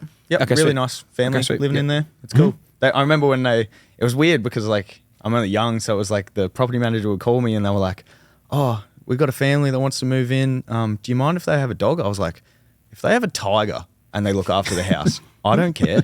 Like as long as they pay rent and the tiger's not destroying the house, I don't even care what they have in there." Not sure the chances. does I not think the matter. tiger probably would do Mike a good Tyson damage. is Awesome. moving down under. He's moving gonna down go under. move to Perth. Yeah, he is. He is. Mad. Well, the property managers rang us on that, pissing themselves. We're like, "What's going on?" And they're like, talking about his tiger. What tiger? Yeah. Oh, Bailey, he wants to put a tiger in his yard. Oh, I was like, fine with mate, it. I don't know what's going I on. don't know here. that guy. Yeah. But yeah, no, awesome. And the feeling of getting your first deal. Oh, yeah, it was scary. Honestly, scary. Really scary because I was like, I don't know. Like, obviously, Sam's done it, Morgan's done it, but no mates around me like you can have a full-on chat, laugh with, have done it. So I was like, I don't know how to feel about this. Like, I haven't seen it. I don't know anything about managing a property. Obviously, I don't manage a property. The property manager does it. But yeah, I had no idea what I was getting myself into. Nothing. So it was all daunting, really daunting at the start. But as soon as it got the property manager, started having a chat, it was just coming together so easily. And yeah, a little bit of downtime at the start, like getting stuff fixed. But yeah, once it was rented. And I think it's great that you mentioned that because I think people have a different association of what they think they're going to feel, especially when they're starting out. And that fear or a bit of uncertainty and all that is normal, especially Yeah. when you're starting out. brand As new. you get more experienced and you're starting to see the results, then the feeling definitely changes. Yeah. But for those first times out there or you're starting your journey and you're thinking, why aren't I feeling like this is just the best thing ever? Because you're shitting yourself. Yeah. You're thinking, am I going to lose my money? Is this going to work? Is it what's going to happen? Can I afford the bills? That is part of it. That's part of the journey, right? Yeah, that's exactly right. I was daunted, obviously, but then after a little bit, I was like, oh my gosh, I actually have a house. I'm 24. I have a house. Like it's mine. Like it says my name on the contract. Like the property manager talks to me, and I'm supporting this little family. Like a little family's living in my house. That's awesome. It's so cool. Yeah, That is cool. I think it's really cool. Yeah, That to is think true. about it like that. That is true. Next minute, he's up the rent. Yeah, no, 700. but it's good. I mean, you're actually right. You're actually providing a house for this family Yeah. and actually, providing a roof over their heads. That's good, man. Man, talk us through, I guess, the snapshot sort of. Oh, actually, what do you think that's worth now as well? Sorry. Sorry. Yeah, so that's worth 660 to 680. Yeah, it'd definitely be upper sixes, if not clipping 7. Yeah, Because yeah. that side of the road in that area, they're And pretty we much bought all it for- 4.2s. 425. It's called 445 all in, yeah. Yeah. In how 12 long? months. 12 months. Yeah. Yeah. That area's just gone crazy. What kind of ute could you buy for Oh. 300 grand? Yeah, you wouldn't even be looking at utes anymore. I tell you what. I've got my eye on something, I tell you. A ute. Wow. Okay, so All then right, you so, yeah, next- let's talk about process. So process from there. Okay, so you bought that one, let's say June 2023. Yep. What's the process from there, even from a refinancing perspective, buying the next deal, that Yeah. whole process from there? That was the coolest thing for me when Okay. I got a reval. Yeah. That was just nuts because you work 12 months of the year for I don't know, say you get 90 grand for the year and 4-5 months later, got a reval, 97,000 in my account. I was like, are you guys sure? Did I do something wrong here? Am I, cuff me boys, this is over for me. But that was legit how it was. I was like, are you sure? Is that actually how it works? Money just goes straight in your account. That's awesome. So you did a And then refinance got and you got did a the reval so on it. So Yeah. so would you remember what it revaled at? Would have been It was mid fives. mid fives. Yeah. Because it would have been a lend against the actual equity uplift as well. So it would have been more than that. I think it was 542. Okay. That rings a fair decent bell in Yep, my yep, head. But yeah, So you pulled 97K out, 97K, 97 grand in yep, your bank account. after 4 months. Yeah, awesome. I've been working pretty hard for 97 grand. Bales. I remember the first deal I did Leverage with- return as well, man. Leverage return. That's what it's Yeah. all about. I remember the first deal I did with Sammy, and I call it the penny drop moment. And it just you just go, holy shit, this is this is how it works. Was that your moment there at that time? Because That was it. you can see The numbers equity on the release screen, always, yeah, but when you get always it into your account, you're I like, remember because I was at work, sitting in the sun in the digger, and this money came into my account. I was like, oh my gosh, this is it for me. I'm off for the What I wanna afternoon, do. boys. Yeah, man, I'm off to the pub to blow it. No, I'm joking. But yeah, that was literally, the big penny drop for me was how fast it was. I was like, this is like 4 months or something like that. Yep. Like nothing. So yeah, that was awesome. Now, results vary, Sammy. Obviously, course. not everyone's going to Yeah, get you, but the more you're in the game, the more exposed to these opportunities that you are. Right? And I think this is the thing is like some people like even in that same market bought potentially 12 months earlier for mid to high 300,000s 12 months earlier. So like their results even obviously bigger, but over a longer time period. And I think it's the thing, man, of like timing markets and understanding what we need out of a market. Are we going runner markets? Are we going up and coming markets? Like what does this client need in his portfolio combined with what's the budget that we've got to work with as well? And yeah, man, like obviously all results aren't going to be exactly the same as that, but there's plenty of results that are. It really just depends on where they are sort of within the portfolio, where they buy. And we can never predict, like I would never have predicted that Perth would have done like 40% plus growth this year, which it has done, you know what I mean? Like, and we're not even at the end of the year yet. Like where does this, and I don't say Perth as a whole, but like in the specific regions we've bought and we own, like most of our guys have seen 40, 50% growth just this year alone. So it's been crazy, man. It's been an absolutely wild run. Again, it's not a guaranteed thing that you're going to get results like that. But, there's other locations that do 20, 30% a year too. So it's just, yeah, man, it's crazy. And again, it's having some diversity, having multiple properties in the portfolio, being exposed to different markets, different styles of locations within the portfolio as well to maximize your position and really get yourself as far forward as you can early. So then transition us to the next deal. Yeah, so next deal, got the equity release, and then late December, early January 23, 24 sort of thing, bought my second one, which was cool because we were in Japan when it actually settled. So you signed contracts in December, and then you settled it in January. Yeah, we're literally at the top of the mountain, about to snowboard down, and I was like, told Ella, Morgan, Sam, I was like, my house is settled. Everyone's like, woo, it was so cool. Yeah, it was mad. And, shots on top of the mountain, crashing. What a great time to celebrate. So I mean, cool. geez, you won't ever forget that, right? That was awesome, yeah, because like I got to Japan from property as well. Like I'm in Japan because of my first property, and now I'm sitting in Japan buying another property. It was like surreal to me. I was like, this is awesome. So I was 25 at the time. It was a 3x1 in regional Queensland. Yeah, regional Queensland. Yeah. And that was bought for $295 off market by Jack. I'll give you some credit. There you go. Big Jacko, a bit of a shout out. My man. Yeah, it was awesome because like he would just, I remember being at work when he first sent me the deal, and it was like, he sent it to me. I said yes straight away because I said, well, Jack's not just going to send me something random that hasn't gone through Sam, the whole APS process. I just say yes straight away. Like I do not even question it because I just believe in it. Like I'm fully sold, like 110% sold. And then as soon as I get a contract, sign it straight away. Everything just straight away, immediately. I don't even know if I read it. Like I just sign it. Like I know I do read a little bit of the info. But yeah, just sign it. And yeah, that's an awesome house. I love that house. That one's so cool. But on that, there's nothing wrong with that, right? I mean, with Bailey just having that full confidence, and people might think listening, that's a bit silly, but you're paying a fee. Like if you go to a surgeon or a doctor and you pay a fee and they tell you something, you're not going to sit there for the next half an hour and go, yeah, but are you sure that I should be like? Well, no, hang on a second. Let me pull up Google. I just want to review your suggestion. Yeah. Or you're getting surgery and you're like, no, I need to stay awake for this. Yeah. I need to watch it. You're going to back I need to check someone's... you against this YouTube video or Scrubs. I need to check you against Scrubs. I've done this before. You're going to back the expert's opinion. And so when it comes to property, because it's more of a tangible thing, people, understandably, they want to be more comfortable, and I get that, and spending a lot of money. But I think the great thing for you, which reminds me of me, is the penny drop, and you're like, whatever I'm swinging. I think what blows my mind is when people don't trust us on locations. Like I'm literally probably one of the most, if not the most proven commodity in Australia when it comes to picking locations. Like we were in Perth 12 months before pretty much anyone else. You know what I mean? Like a lot of these other regional spots as well, same sort of thing. Still getting in, still picking them from that perspective. And then people still question us on that front. And it's just like, I don't know, it just blows your mind, man. Especially when especially what blows my mind the most is when we've already proven those results somewhere else and then they question it on another one. Yeah. And if anyone ever does it with me, I'm just like, it's all good. Luke, you'll look after you on the next one. So, you know what I mean? The numbers don't lie. It blows my mind. The numbers do not lie. The other, actually to then lead on to that side of things, the numbers do not lie. At the moment, like we've kind of wound back our new client sign-on numbers, right? So we cut our calendars back, okay? And what we're signing on at the moment of new clients compared to returning is around about the same. It's about 50-50 in terms of those.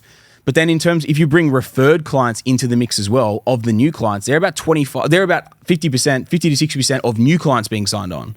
So when you actually look at the numbers, we're sitting at like 75 to 80% a month are returning or repeat or referred clients every single month.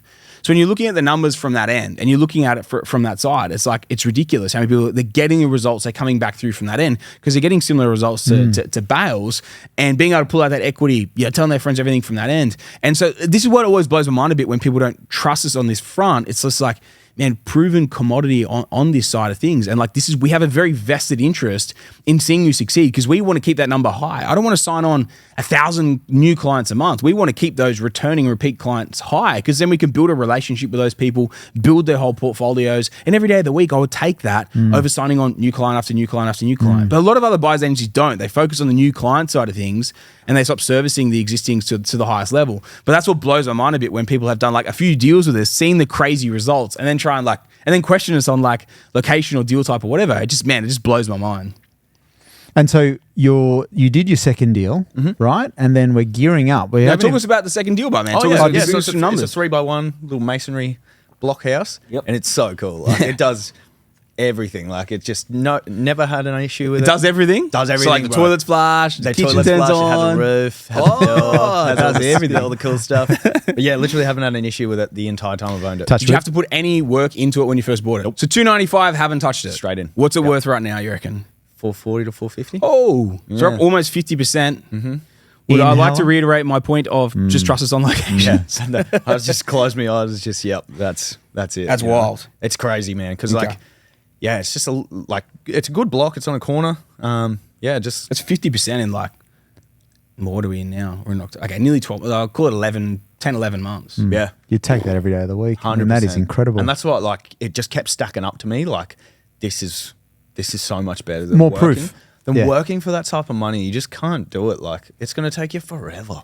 Well, we always say on the podcast, Bales, and you hear this, you can never save as fast as a market's Nah. going to perform. No. Like, And you're I'm- never, ever going to save that. Yeah. And even like listening to some of your most recent podcasts was like, how hard do you work for $100,000? And like, I didn't have to work very hard. Like, I didn't even have to spend $1 on it to begin with, let alone now. Yeah. That's the point, man. That's the Yeah. argument. Because That's- like how hard do people work in Australia for $100,000 a year in their incomes compared to what you can make out of a leveraged return from property? And this is what we were talking about before. Because the crazy part is you haven't only made the 100, 150 out of this Yeah. side of things. It's the leverage return of that first deposit that he put in. Yeah.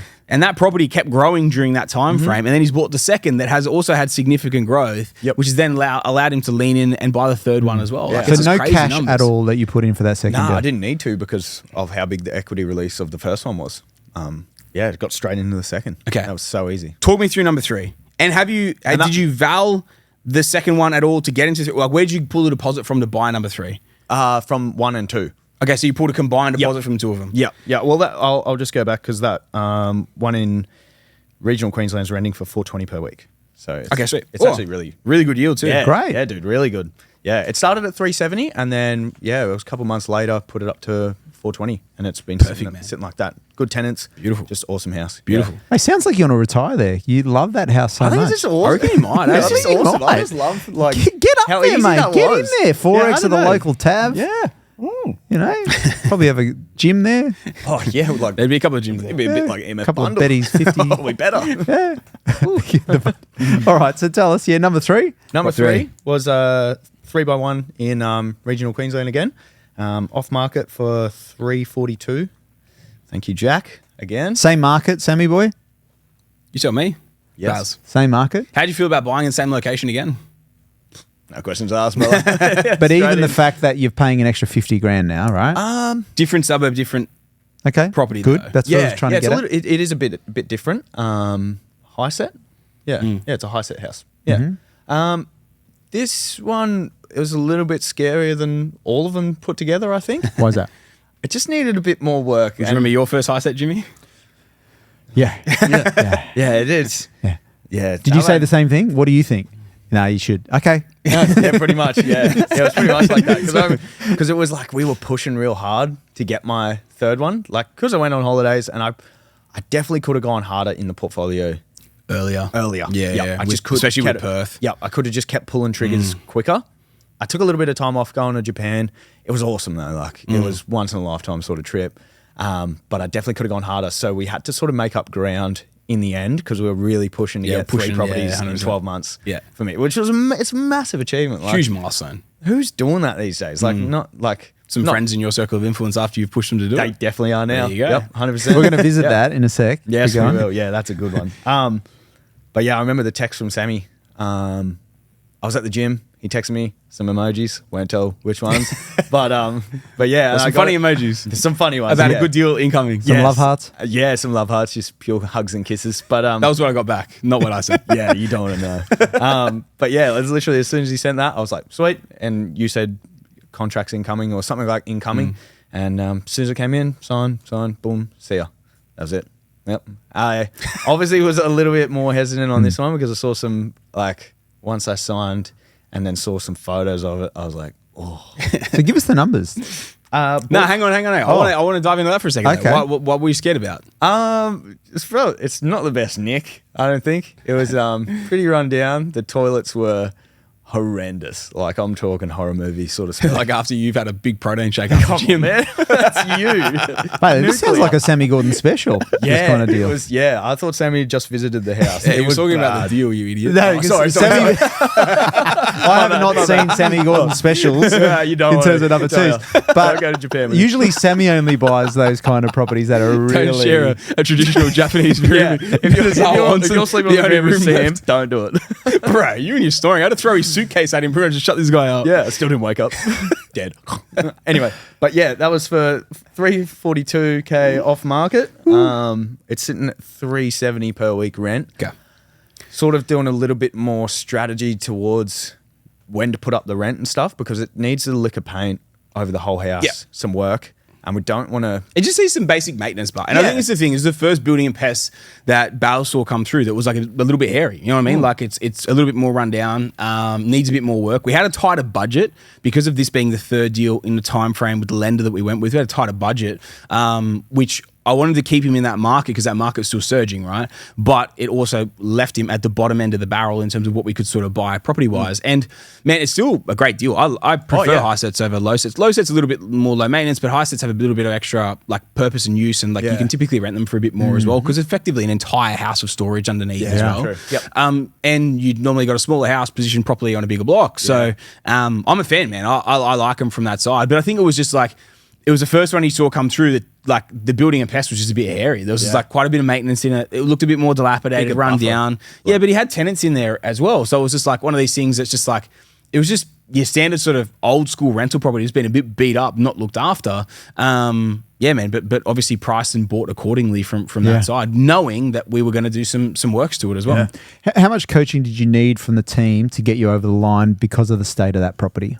I think, talking to some of the building guys and stuff, it was just so easy. Like, it wasn't so much as coaching to make sure that I was going to buy it or, like, convincing me or assuring me that it was a good deal. I think I just looked at it as, like, this is part of it. Like, this is, like, I've had a good run with the first one. It wasn't, like, it was probably middle ground, like, do a little bit of work, but it's a really good house. And then you do the second one, mint. So you got, like, middle, low maintenance, and then you got, like, the next sort of level. So I was like, this is what it is. Like, this is experience. Like, I'm getting my foot in the door of the way it goes. Like, so I looked at it as like, this is going to be learning curve. This is going to be cool because now I get to see, how to manage, getting work done to your properties, who to talk to, and that, like, obviously APS makes it so much easier because, like, you got the team. The whole team's It's a there. team. Okay, Yeah, okay, exactly. yeah, So yeah, for sure. it was cool, and it was probably my favorite process of buying it because I got to talk to, like, brokers. And I'd gone with major banks at the start, and, like, the major bank guys were awesome, like, they were unreal. But, like, to talk to brokers and accountants and stuff like that was really cool for me because I felt like a real adult. Like, I was doing all this shit myself. Like, I wasn't like, oh, Mum, can you talk to the accountant for me? Pack me lunch? And they're like, It was the next phase of investing. It was the next phase. Yeah, So I yeah. was like, I felt like Jimmy's mum's still packing his lunch. But Yeah, nothing wrong with that. Nothing wrong with that. nothing wrong with that. My mum's a great cook.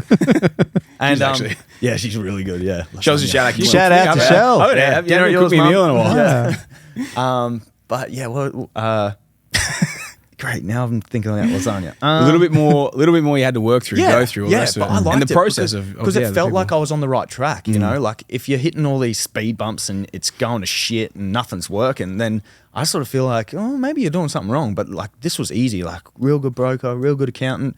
And I felt like this is weird to say, but I felt like Sam, like I was like, this is what Sam's done before. So I must be on the right track because he's recommended doing all this.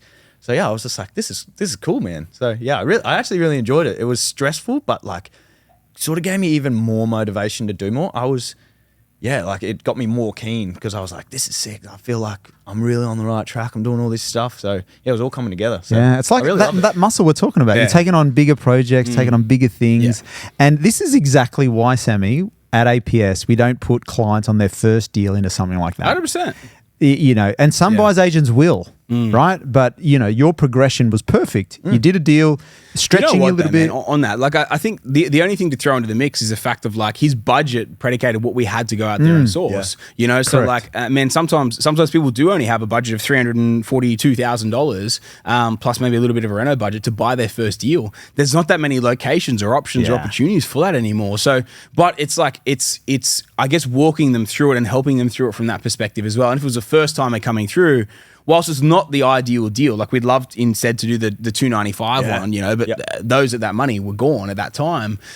So it's like it's then looking at hand holding them through the process and helping them through it as well. So it's man, it's just all part of it. And this is where with those first timers come through, if they need the help with if that's the only style of deal that they can do, then man, we just help them as best we can to get through it. Yeah, framing the expectation. I think that's a really good point you bring up, because if you've got a limited amount of capital, you're not going to buy the Taj Mahal with less than 400 grand. Yeah. Like you got to be realistic at what you're up against. These days, man, like it's that sub 400 grand bracket is an extremely hard price point to source within. And your properties typically aren't the ridgy dig most schmick Taj Mahals that are out there. They typically need a bit of work to bring them back up to spec, man. And that's just something that like people have to be realistic with as well. So it's just part of the process, man. With that one, I think it settled my nerves more knowing that I had a lot of work to do on it.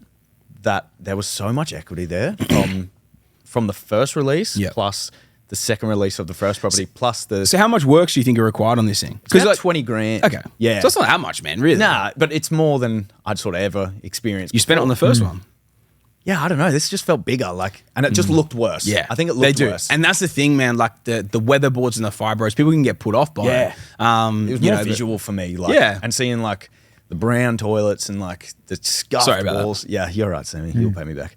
And then just seeing more stuff wrong with it. Like the other place was like shittier backyard and like needed blinds. But it was still a low set 4-bedroom, 2-bath, 2-garage home. Yeah, it was a madhouse. 2 kilometers from the beach, sort of thing. So that's why it sort of settled my nerves with a little bit like that. But there was just so much equity there that it was just like, it is what it is. Can I just bring up a point here, Sammy? Because the thing I love about the fact that you bought it with APS is the average person out there or investor that would buy this property would no doubt overcapitalize and try and make it look really nice because they feel uncomfortable. Yeah. Whereas what you've done is held your nerve, get it to a point where you can rent it out, focus on it is an investment. It is not a place you're going to live in. Yep.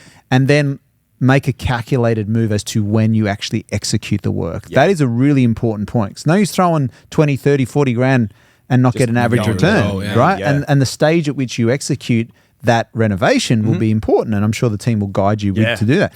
That's a really important point, Sammy. Don't you? You find people, they piss money up against the wall. 100%. You got to be, everything's got to be calculated. You know, there's actually a fair few like quite poignant sort of pieces within School of Property that I go through around calculating cost versus return to make sure something is worth doing when you go out there and you touch it in your portfolio.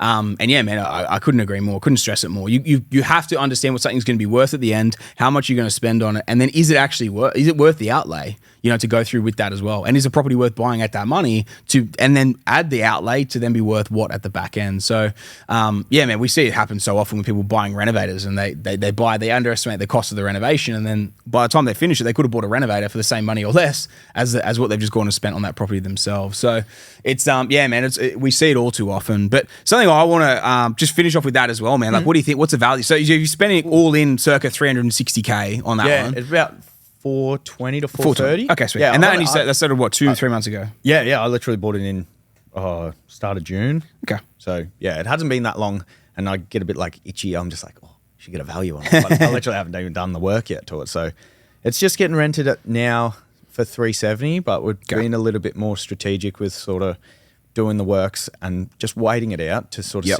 see what's going to happen with tenants and you know, like how the property's going to come up, because it's going to be a schmicko property once all the work's done. Like it's going to be nice. So like, don't want to push for a rental increase or anything like that while it's still sort of the way it is. You know? So really comes down to the numbers, Sammy, right? Because if you could use some of that money to go to another deal instead of doing the work on this. Yeah, and that's what you've always got to weigh up in these scenarios too, man. Like, what's cost versus return again? It's cost versus return of like, does this renovation need to be done? How much is it going to take out of the next deal, the next deposit? And is that going to stop me from getting into another deal? So it's 100%, man. You've always got to crunch this stuff.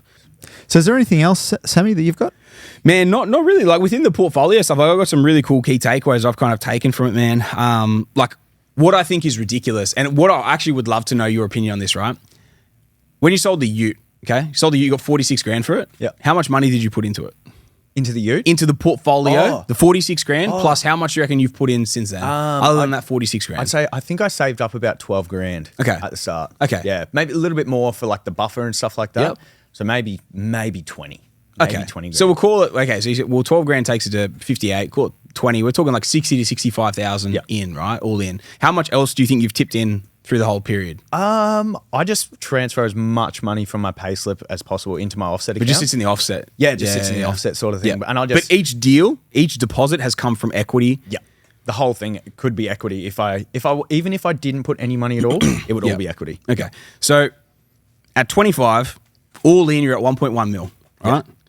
Your value is 1.58 mil. So you've created $480,000 in equity in a little over 12 months, off a $65,000 deposit. Yeah, that's pretty hectic, eh? How does that feel? That's pretty. I got like goosebumps. My face is going. Bro, that's like I hope everyone's watching this, Sammy. I know, I can see. I hope everyone's watching this on YouTube. that shit, eh? The smile, it's like this is your life. Like this is the smile on Bailey's teary. face when you were reading out those numbers is priceless. I even got a tingle as well. Yeah, that's awesome. Just the pure joy. Yeah. You I can't even put hide a it, price man. on that. You can't, man, 100%. I think it's the thing of like, we talked about all those things before of like leveling up as a human and going through these things and these conditionings. Man, this is the juice at the end of the squeeze. You know what I mean? Like, but this is 12 months in, bro. Yeah, I know. So call it 15 months in, like max. Yeah. You know what I mean? That you're sitting in this position. It's 12 months in since you bought the first one. You know, to be sitting at that, man, like nearly $500,000 net equity when like 18 months ago you had a ute. Yeah. And you're nearly $500,000. Yeah. You could sell that, and I would sell you the Wild Track, and it'd be a great deal. And I'd maybe have 10 grand left over. Sweet. What a deal. But man, like literally, like you think about what you could buy with $500,000. Yeah. That's, You know what I mean? But like the craziest piece, and this is where like people think about, oh, well, I would have bought the ute at the start, or like instead of buying the ute, I'll go buy the property and then I'll scale it into a couple of deals. But then what they find, man, is this snowball starts, and then, dude, in 12 months, are you going to be worth $1 million net? Like you're at $500,000 net in 1 year. In 1 year, one more year, are you going to be at another now $500,000? I'm even deeper into it sort of thing. Like, you know. Are you going to be even further? Is it going to be more than $1 million? 100%. Yeah, You know what I mean? Like, man, that's so crazy to think about. From a 60 grand deposit in potentially a 2-year window, you could be at $1 million. Yeah. But even sitting at 480,000 net equity off a $60,000-ish starting point, that is crazy. Yeah. That's crazy. And like, I don't even, like, you can't stop it, even if you wanted to, which you'd be an idiot if you did. But like, you can't stop it. So it boosts you more to keep going. So you buy one, then you're like, I want to buy another. I want to buy another. And now I just want to keep buying them. Yeah. It's like, and it's not so much about being like, oh, look at me, I've got this many properties. Yeah. It's like having that, like, Bro, it's got nothing to do with ego. It's got nothing to do with ego. Not a chance. Like, it's just because like, this is my life now. Like, this is what I want to do. This is how I want to keep going, you know? And to see those sort of numbers, like, you'd be stupid if you didn't want to keep going. Momentum is such a powerful thing, Yeah, right? And 100%, it works bro. in both ways. It can be a spiral, or it can actually, in your case, and it just reminds me of why most people don't actually get more than a couple of properties. And the stats are pretty clear. 90% of investors end up with 1 or 2 deals. Yeah. It's because they have the wrong strategy. They buy the wrong deals. So they have got the feeling that is completely opposite to what you're feeling right now, because they've had the wrong thing from the start. So it's no wonder your strategy has worked and the snowball is wanting you to go and do more. It just carries it. It's Carries you with awesome. it. Yeah, literally. Yeah, you 100%. can't stop it. Nah, Get in that's front of it awesome. and just get swallowed. I've got 3 things to ask you. Actually, 2 things. One's for you. I'm going to say one thing, and then I want to know from you, Bowles, man, if you go back to your 20-year-old self before you bought the ute, what advice would you give him? Sell it and just go for Before you bought the ute. Oh, before I bought the ute. You're tossing up buying the ute. Oh, okay. Yeah, sorry about that. That's okay, mate. Before I bought the ute, yeah, just go hard and just listen to someone. Like, find someone. You guys say it all the time, and it's probably just the most important Regurgitate it, thing. bro. It is the most important thing. If there's someone who's done what you want to do, follow them. Don't be like, I'm gonna buy these units because I've seen a video online. Because I've heard it from like my mates and that. Like, just do what some. I just realized I said that. Just do what some. Are you from the same town as Jimmy? That sounds like what he I think he sounded older than me. Sounded older than me. Sounded like my granddad. I say shit like that all the time. It's funny as. Cut that. Nah. But yeah, no cuts here, mate. Don't like try to do something fresh and zingy, or just like do what works. And like someone who's physical proof of like starting where you started, do what they did. Like just follow them. Like, and it doesn't even matter if you feel like, oh, I'm just following him. Oh, Kermit. Where did Kermit the Frog come from? Is it Marvin the Martian? Just talk normally. Just follow them. Like, just don't try to do something new, because it never works. Like, they started, like you started from less than what I had. Like, and if I wasn't to follow you and I just think, oh, I can do this myself, it's never going to work. Just follow someone who's done it. So yeah, I rung that for so long, but that is just the easiest way to put it. Follow someone who's done it. Because I was going to ask you, what would you tell someone else that was, say, 20 or whatever coming through? But it's the exact same answer as what would you go back and tell your 20-year-old self? I could add some more to myself and to others. Like, I say this a lot to like young fellas who are like, oh, I've got a mad car, I want to get the better car and the better car. Like, do you want to be rich or do you want to just look rich? Because like, boom, I don't look very rich.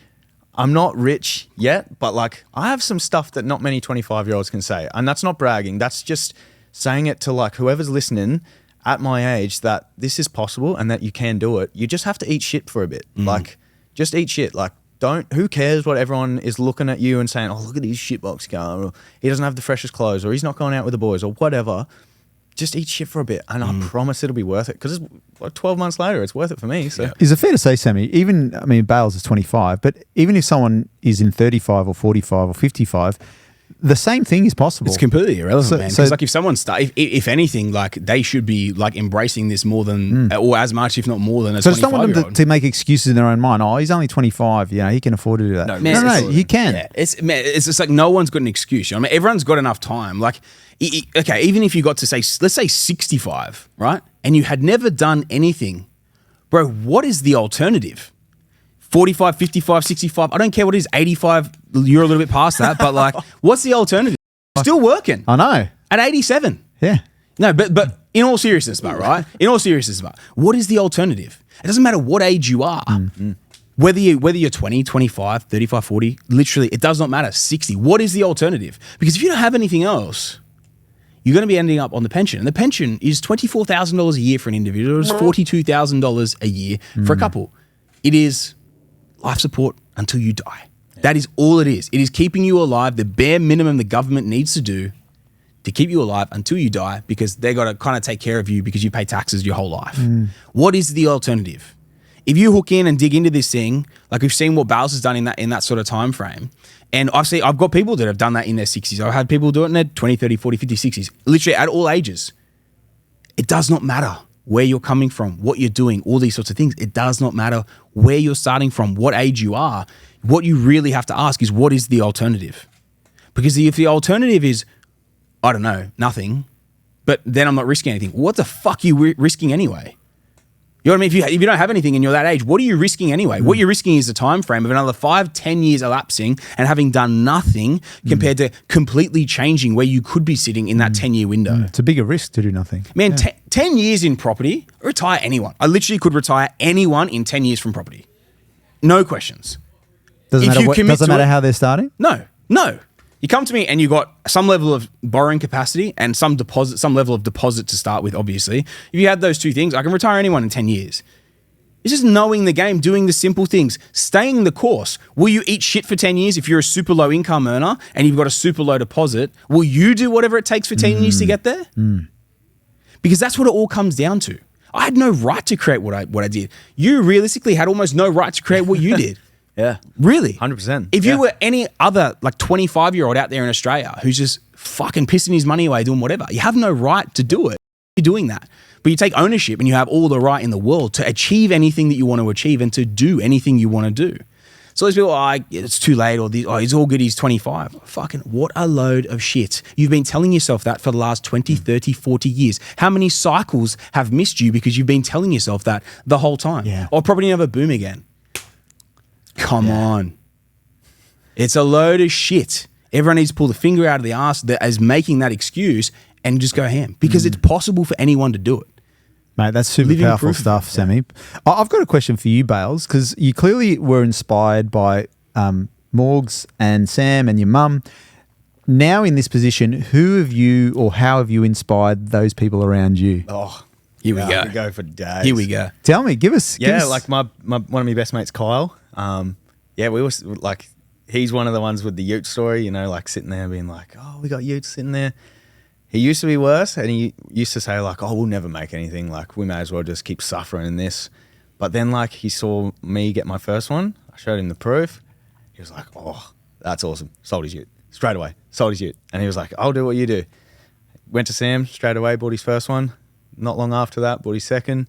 Now he's gearing up to buy his third. He'll do 3 in 12 months as well. Yeah, easy. Yeah. It's just- Wow. yeah. And like even just chats with other mates. You know? For anyone who remembers the story, obviously they remember. I've told the story about Bales, right? I've told that plenty of times on the potties. But if anyone ever remembers the story of the two young fellas that were kind of sitting, or actually he said it to you in the car park of World's Gym or something, there's a Lamborghini going past, and he goes, "That's never going to be us." And then Bales was recounting it to me, and he goes, "Man, I just don't think it's ever going to be us." And we were driving back from the Ferrari dealership in Brisbane, and I go, why the fuck will it never be you? Yeah. He's like, oh, but like it's just blah, blah, blah, blah, blah, blah, blah, blah. Spouting shit, dribble. Yep. And I'm like, dude, when I started, I was making $38,000 a year. It took me 3 years to save my first deposit. Yes, I didn't do it in 2 years or 5 years or even 10 years. But if you're willing to do it for long enough, it will happen. We literally were driving back from Ferrari Brisbane. I was shopping for a Ferrari. If anyone didn't have a right, I didn't have a right. But still made it. You know what I mean? It's possible for anyone. And then I remember that was, to me, that was the chat that like, I remember there was such a shift in you at that time because you had bought the first one, but then you were resting on your laurels. Yeah. That was I think it was in November, it was in October or November 23. So it was last year before I bought the Ferrari, before I bought the F8. And I remember, man, because you went back, you had the chat with him, and then within like 2 weeks, you had another pre-approval, and then we're on the hunt, and we had a deal by December. It settled in January while we were in Japan. And all of a sudden, Kyle comes through, and he's got his deposit. Yeah. He's sold his ute. He's got his pre-approval. You know what I mean? And so, like, this is where we always talk about circle of influence, and Jimmy and I always talk about this. And like, you might think, oh, why does Sammy always fucking ask for us to send the podcast on to people that started the thing? I send it on because you're going to grow your circle of influence. And the more people you grow it with, the more competition you have around you, but it's friendly. It's fierce, but friendly 100%. competition of pushing yourselves to succeed. And the more of this you have around you, the more likelihood, the more things you set in your motion, in and around you, that will build the momentum to build your portfolio and allow you to reach these upper limits and these heights that most people think could not be done. Bales could hold his portfolio for 1 more year, sell it, and probably buy a Ferrari in cash. And it was less than 12 months ago, you know, him and his mate were talking about they could probably never do it. Within 18 months of that, he can probably buy one in cash. It is possible for anyone to do it. Any of these things is possible for anyone to do it. So I hope that gives context for why I tell everyone to send the podcast on, because all you're going to do is build your circle of influence of people talking, acting, and operating around property the same way that we do, because that's just going to build your ability to keep growing the portfolio. Do you still see any of your other mates that you dropped off on? No. So I don't see anyone from school anymore, except Kyle and my mate Liam sometimes. Don't see him that often. But I've just got new mates now that are interested. Like my mate Tommy, he was keen. He just fell off the bandwagon, but I feel like He's trying to right the ship. He's coming back. He might pull it back. Yeah, I really believe him. He's a hard worker, and when he sees me, and he's like, he's older than me, he's got a mad business, and he should be way in front. So I think he feels like he needs to pull his finger out and go harder as well. So I think just having me and Kyle around him will push him to do it as well. So yeah, it's amazing the snowball you can have, and it's like a drop in the water, and how that really transcends out in your circle. Kyle's mates, his family. Yep. it's so powerful. It's crazy. Even It's just crazy. random chats with dudes at the gym. Yeah. Like that's all Yeah, it you takes. tell me it all the time. It's crazy. Like, and it's not like a brag to be like, I have 3 properties. It's to say, I have 3 properties. You can too. Yeah. Let's do it. The difference is, and correct me if I'm wrong here, but when you've got an abundant mindset, you want everyone to have that, Yeah. and you're happy for everyone Yep. else's Without a success. You're doubt. not trying to tell them to squash their dreams. And I think that is the difference of being an abundant compared to a scarcity. Yeah. And when you start seeing the results, why wouldn't you want everyone else to have that? Just take everyone to the top. If you're going, take them with you. 100%. Talk about taking people with you, with your mum and your sister. Just give us a bit of a snapshot as to how important they are and how do you feel about their journey with you? Oh, they're so important, honestly. You know, having mum around, and she's in the business too. So every time, like, they'd be like talks to me buying a new property, she'd be always backing me. It was awesome. Yeah, and there was never like, even my dad, like, he's real supportive of it as well. So having mum and dad being on your side makes a massive difference. I think if you were growing up and your parents were sort of against it, I think it would make it quite hard unless you could really pull yourself away from that. If you can just like back your own vision and they're backing it as well, makes it so easy. And having Morgan, like, she's the best. Like, she's awesome. She's always believing in me, and I look up to her. Like to come from like where she sort of came from work wise and stuff like that, and not always having that much money to be like, you know, I think 7 properties, crazy. Yeah, man. How good. It's wild. And just like, I want a quick mention to Ella, like my girlfriend. She's amazing. I couldn't have done this without her. Like, she's just always like inspiring me to do more, you know, chase bigger things. So yeah, she's awesome. I get goosebumps just talking about her. In your corner, man. Yeah, In your corner. she's just awesome. unreal. Like, you just don't find many diamonds like that, you know? So yeah, get goosebumps talking about Anything, her. She's great. She's anything awesome. you want to announce on the show? Is Oh, I wish. That'd be cool. Bailey and I are pregnant. Yeah, he's pregnant with me. Oh, now, great. you have a younger sister. So your younger sister, She's got to do it. she surely is like the prodigal daughter. Yeah. She's literally just has to walk into this system that's set up. She's like, nah, I'm into shares. I'm into shares. Get out. I'm into It's the crypto. zone. I'm into Get in the crypto. zone. There actually is no daughter. There's no younger daughter. She's younger sister. She's gone. She's gone. Jimmy, I want to bring this over to you for a second, mate. What I always love to talk, and I'll jump into my key takeaways in a sec. But man, what are your key takeaways from the chat? I think the number one key takeaway for Bales, or from what I can gather from your story, is changing your circumstances by changing the people around you and the advice you get. I think that is the number one thing. Clearly, Sam, your sister, just changed the whole paradigm of what's possible, right? I think that's probably the number one thing. Number 2 is the fact of just letting go, right? And letting go in a way that, and I've said this to Sammy previously in a podcast, and my brother, he'd always say, sometimes the door is only big enough for you to fit through. And you can only go through that door and then bring people in. You can't carry everyone with you. And in your story, you had all of your mates, but you needed to step in first, show what's possible, and then you've pulled them in. And I think that is a real powerful thing, because you probably don't know the impact you've had on them other than saying, you know, great, thanks, mate, and all that. Yeah.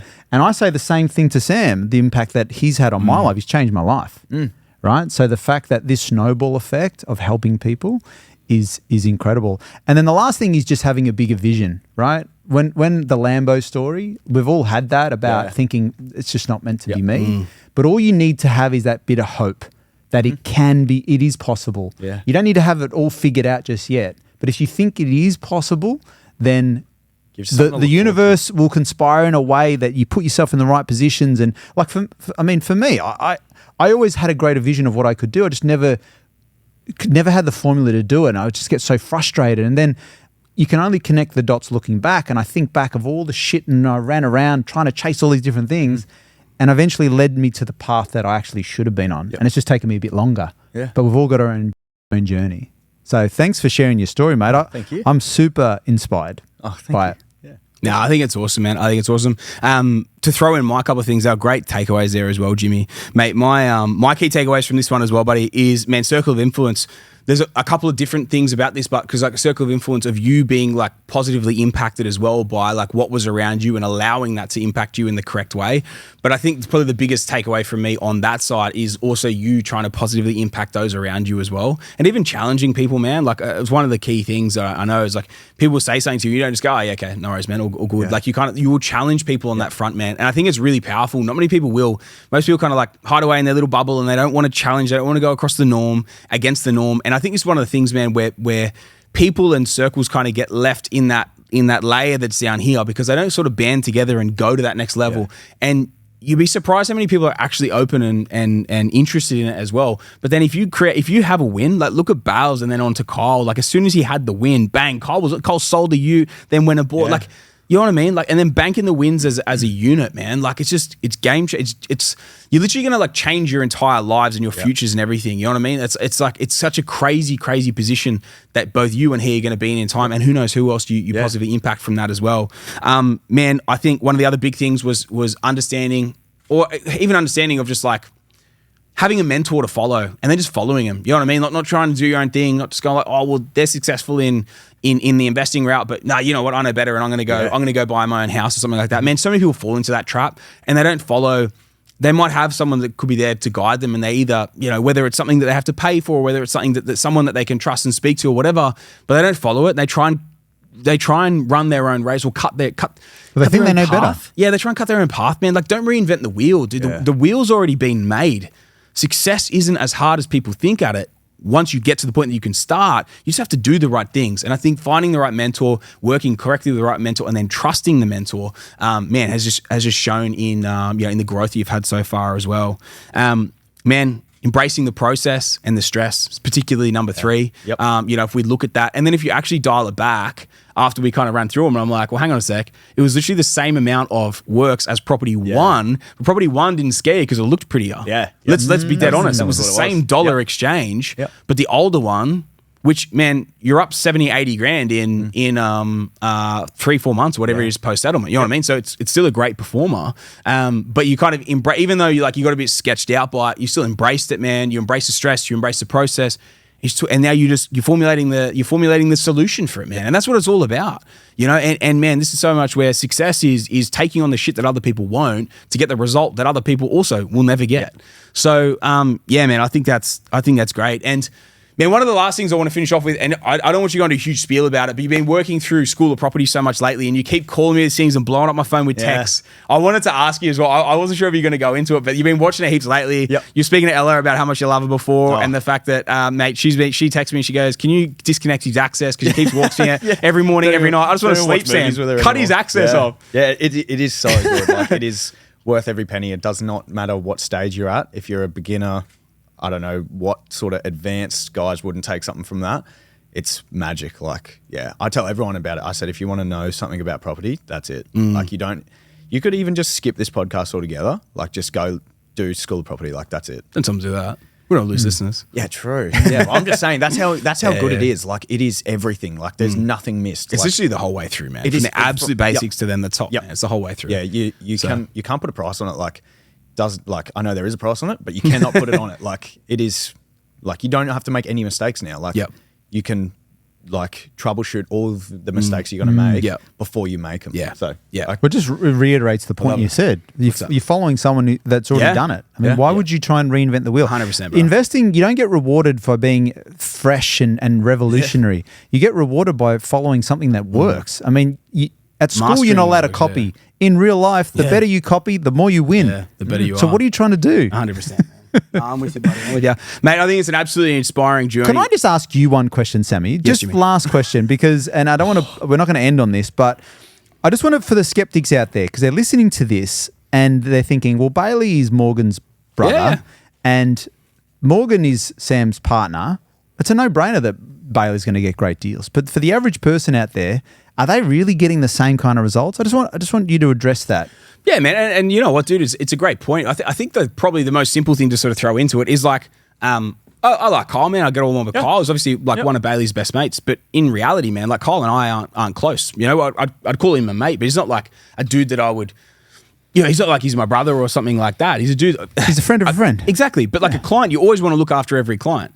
But ultimately, it's not like I would give him the most preferential treatment in the world, that he's getting the absolute best cut deals in the world and all the rest of it. He's going to buy his third property before Bailey did. In terms of a time frame of first till third, he will actually buy his third one before Bailey bought his third. So, man, it's really comes down to the commitment, sticking to it, you know, working with the right people that we tell people to work with, and then going and buying the right deals. And it's not a guarantee that everyone from their first deposit will get to 3 properties in the first 12 months, but almost all of them get to at least 2. true, but it's also like a momentum thing, right? So like these guys working together, speaking about it all the time, all the rest of sort of stuff, they're keeping their momentum up and their momentum strong and continually moving forward. And Kyle kept asking me about like, oh man, when can I go for this or that or whatever? And so like, man, he just kept pushing the needle and pushing the envelope on that front. The biggest fall point that I see most people make is they don't. They might get one val and it's like, oh, I didn't come in quite high enough, and they forget about it for 6 or 12 months or whatever. And then they, oh, yeah, I'll come back through and the val's up high, and then they go for another one. You look at Ella, like Ella Woolcott with her story, and like, man, she was valing every 90 days, just waiting for the result. And then once it came through, bang, able to go again. And man, it's just persistence. But you look at that, and like even Ella's story, she had to wait 9 months till she got the proper val that allowed her to go again. But it's all relevant to the individual. Not every story is exactly the same. Not every property will perform exactly the same. Not every bank or val will come in exactly the same. So yeah, man, like there's other people that have done better than Bowles in the same time frame as well. And it's just like, this is Bowles' story, you know, and it doesn't matter what anyone else has done, whether it's better or worse or whatever. This is Bowles' story, and it's super inspiring. Like, you're nearly $500,000 up in 12 months worth of investing from a $60,000 deposit, dude. That's just crazy in itself, you know, and that's everything. Perfect. So, mate, that's it from me, boys. As always, we've got to finish with a bit of rapid fire. Oof. How are we feeling about it all, Bowles? Ready? You feeling good? Yeah. You ready to go? Walk in the park, brother. Have you got a couple of things? I do primed up? have a couple of things, couple of All right. cheekies. All right, let's go. Let's jump straight into it. Producer, hit us with some music. And we're on. Big Bailey Holmes, the biggest goal that you're chasing. I say 200K net passive. Beautiful. Dream primary residence. What is it and where? A big canal house, like Monaco Street or something like Oh, that. hey! I mean, Please, it's dropping that 10 milli plus. Bloody hell. That's huge, but all a farm. Dream holiday location. Africa. Africa. I would love to go to Africa. I think it'd be Gonna play with the Wow. baboons. Yeah, The brethren. Yeah, take you back. Dream job. I have it. Hey! Yeah. Digger? No. What job is that?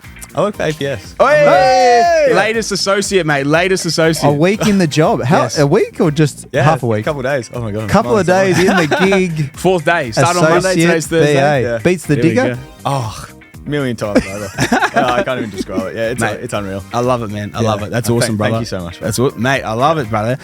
Favorite food? Steak, easy. Steaks. Yeah. Loves the steaks. I- Wagyus. Oh, your ones? Oh, Us. Favorite alcoholic beverage? alcoholic. Oh, chili mango mug or pina colada. Yeah. There we go. Yeah. Bit of the drinks on the marks. Yes. Love it. Mate, true or false? You used to sing Shannon Knoll to your family in front of everyone. When everyone came around, you used to sing Shannon Knoll to your family. True. We have a very special guest No. for you today. Oh. We've got Mr. Shannon Knoll! Oh my god, you idiot. I actually literally. He Oh pulled my, the you're excuse. kidding me. I got nervous. I was like, my hero's here. Oh my god, oh my god, oh my god, oh my god. No. What about me? Don't do that. Oh, sorry, you gotta go Here he is. live. Oh, all right, moving on. So No, yes, you seriously, he's did. here. Oh. No. He's outside. We should have got Liam. Liam probably could have passed as him as well. Or Brendo. Mate, you once competed in Miss Universe, but placed last. True. Yeah. Yes. Jimmy, hit me with yours. Is it true? Is it true that you told your family you have a better physique than Sam? Without a doubt. It's not even a lie. It's just. Bro, are you a ghost? I'm pretty much. Yeah, I haven't seen the sun since he was in the office. Yeah. Another 3 days question. in. 3 Would you days in. rather have a third eye in the middle of your forehead or a second nose on your chin? Guess we've gone Third away eye from for sure. We've gone away from Third eye, We've gone away from true or false. That's not. Oh yeah. You just yeah, put a band-aid on that one. Yeah. Right, next one. He's gone with third eye. If your pet could give you life advice, what do you think it would say? I don't have any pets. Buy more property. Yeah, buy more property. Buy more property. Yeah. All right, back to me, mate. Jimmy's ones are weird. I don't know where they came from. All right, wait. Next up. You once shared your ice cream lick by lick with your dog. Yeah, for sure. Yeah, I used to eat Smackos as a kid. You're weird. What is the biggest animal you could survive in a fist fight? Oh. Oh, man, chicken. How many chickens? One. I'm done. Done? me, yeah. Jimmy? I'm done. No. What? Nothing? You couldn't beat anything? in No, a fight? probably a rat. You could. No. You're a mouse, bro. The rat will kill you. No. Haven't you watched Ratatouille? Bro, I'll just eat it. All right, tell me something about yourself that no one else would know. I actually got bitten by an elephant once. Did you? Yeah. It's not nice to call Jimmy Elephant. Yeah, that's Did you not very really? nice. Where did it Yeah. buy you? on my hand. I was feeding it, and then it just kept going. I was like, oh my God, I'm pretty deep here. I was like, get it out. Yeah. So watch the YouTube for that reenactment, guys. I'm sure it was its mouth. I really hope that was its mouth. Oh, mate, I'm done. I'm done. I'm good. Yeah. That was great. That was Unreal. great. Jimmy's questions were terrible, but mate, that was a good finish. It was a good strong finish. Yes.